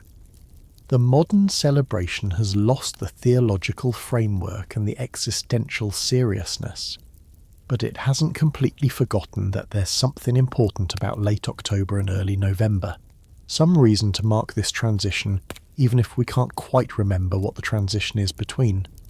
Historians still argue whether the loss of traditional Triduum observances represents cultural impoverishment or healthy secularization, whether we've abandoned something necessary or simply outgrown superstitions that served their purpose in pre-modern contexts but have no place in contemporary life. The debate is unresolvable because it depends on assumptions about what death means and whether the dead have any claim on the living. If death is simply biological cessation, if consciousness ends at brain death and nothing persists, then elaborate mourning rituals and quiet seasons and prayers for the dead are indeed pointless, and Halloween's lighter approach makes perfect sense. But if something does persist, memory, influence, some kind of ongoing relationship between the living and the dead that can't be reduced to neurons and synapses, then maybe we've lost something we still need. The commercial aspect of modern Halloween is impossible to ignore. By the early 21st century, Halloween has become the second most profitable holiday in the United States after Christmas, generating billions of dollars in costume sales, candy purchases, decoration expenditures, and party supplies. The irony would be delicious if it weren't so sad. The medieval church created market closures during the Triduum specifically to prevent commerce from overwhelming sacred time. And now the commercialization is complete, total, unquestioned. You can buy inflatable graveyards for your lawn. You can purchase costumes that sexualize death itself. You can attend parties where the whole point is consumption of alcohol, of food, of entertainment, with no moment of silence, no pause for reflection, no acknowledgement that death might deserve something more than being turned into party theme. Yet even within the commercial Halloween, you find unexpected survivals of older impulses. The haunted houses that have become popular, elaborate attractions where people pay to be frightened by actors in monster costumes, can be read as secularized versions of threshold crossing, spaces where you voluntarily enter the realm of death and horror, test yourself against fear, and emerge back into the safety of ordinary life. The experience is controlled, commercialized, stripped of genuine spiritual danger. But the structure echoes something ancient, the need to acknowledge death, to face it directly at least once a year, to prove you can look into darkness and not be destroyed. There's a peculiar modern phenomenon that most people don't recognize as connected to Triduum traditions, the Day of the Dead imagery that's become fashionable in contemporary culture, showing up on everything from tattoos to graphic t-shirts to Instagram posts. The sugar skulls, the marigolds, the elaborate face paint, these are borrowed from Mexican traditions that themselves descended from the medieval Triduum mixed with indigenous American practices. Most people wearing this imagery have no idea of its origins or significance. They just think it looks cool, edgy, beautifully morbid. But in wearing it, in spreading these images through visual culture, they're unconsciously participating in the same impulse that drove your medieval ancestors to carve crosses into soul cakes, the need to mark death, to acknowledge it visually, to create art from mortality. The few places that maintain traditional Triduum observances have become tourist attractions in some cases, their authenticity commodified for visitors seeking authentic cultural experiences. You watch tour groups visiting that Polish cemetery, cameras clicking, capturing the candlelight for Instagram posts, and you can't decide if this is preservation or desecration. The locals still pray quietly, still light their candles for specific dead relatives, still maintain the silence as best they can, but they're doing it in front of an audience now, performing tradition for outsiders, and the presence of observers inevitably changes what's being observed. The silence isn't quite as complete when you're aware of tourists watching, judging, documenting your grief and memory for consumption elsewhere. Some younger people, dissatisfied with Halloween's commercialism, have begun attempting to revive older Allhallowtide practices. You've read about them online, small groups gathering for silent vigils, researching medieval prayers and trying to pray them authentically, making soul cakes from historical recipes, attempting to recreate the Triduum atmosphere in their own lives. These efforts are sincere but also slightly absurd, playing at tradition without the cultural framework that made the traditions meaningful. You can't simply resurrect medieval mourning practices in a post-medieval world. The fears that motivated the original silence, genuine belief in dangerous spirits, in purgatory, in the permeability of the boundary between worlds, are gone for most people. And without those beliefs, the practices become hollow, performance without conviction. And yet, you think about that Polish cemetery, those thousands of candles flickering in the November darkness, and you recognize that something real is happening there, something that transcends tourism and commercialization. People are remembering their dead, they're taking time, making space, choosing silence when they could choose noise. The theological framework may have shifted, the supernatural beliefs may have faded, but the fundamental human need to maintain connection with those who've died, to honour their memory, to refuse to let them be completely forgotten, that need persists. And it still seems to require quiet. Even now, even in a world of constant noise and perpetual distraction, the dead create silence around themselves. When you visit a grave, you lower your voice. When you speak of someone recently deceased, you modulate your tone, the hush that descends at funerals, the awkward quiet when someone mentions their grief. These are all echoes of the Triduum, fragments of an ancient understanding that death demands different acoustics than life. You leave the Polish cemetery as night deepens and the candles multiply, and you walk through the village where shop windows are dark not because of medieval ordinances, but because it's evening and the shops have closed at their normal times, and you hear through an open window the sound of a family praying together. The words are in Polish, which you don't understand, but the rhythm is familiar, the rosary, decade after decade. The same prayers your medieval ancestors would recognize even if the language is different.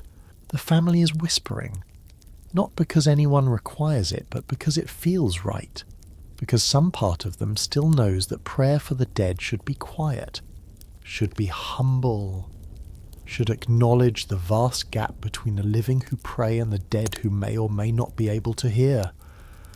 And you realize that the Triduum hasn't died. It's transformed, fragmented, survived in pieces rather than as a coherent whole. The 3-day structure is mostly gone, replaced by single-day observances that vary by location and tradition. The unified Christian framework has shattered into competing denominations and secular alternatives. The mandatory silence has become optional, practiced only by those who choose it. But the impulse to set aside time, to remember the dead, to mark the threshold between October and November as somehow significant, somehow dangerous, somehow sacred. That impulse persists. It's quieter now, harder to hear beneath the noise of modern Halloween. But if you listen carefully in the right places, at the right times, you can still hear it. The ancient whisper of the dead calling to the living, and the living whispering back, maintaining a conversation that's continued for thousands of years and shows no sign of ending, even in an age that's forgotten why it began. The candles are burning low now, both in that Polish cemetery and in your imagination, and perhaps it's time to let them gutter out into darkness. You've travelled through centuries tonight, walking with people who are dust now themselves, listening to silences that have long since been broken or forgotten or transformed into something else entirely.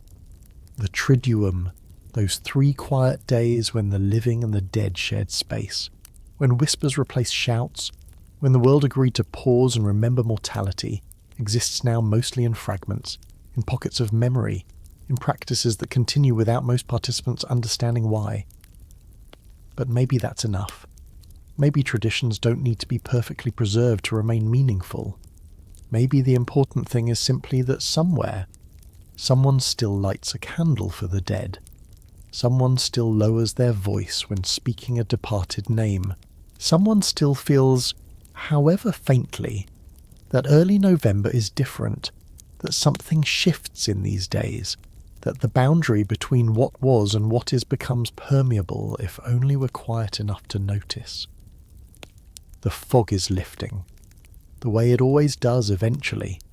Morning comes, even after the longest night. The Triduum ends, and ordinary noise returns. And life continues with all its demands and distractions, but for a little while, for 3 days, or 3 hours, or 3 moments of genuine quiet, you remembered. You made space. You honour the dead by giving them what they can no longer claim for themselves. Your attention, your memory, your willingness to be silent in a world that has forgotten the value of silence. Sleep now. The dead are resting, and so should you. Tomorrow the world will be loud again. But tonight, just for tonight, let the quiet hold you. Let it remind you that some things, love, loss, memory, are too important for noise. Let it whisper you gently towards sleep, where the living and the dead meet in dreams, and all boundaries dissolve into the same soft darkness.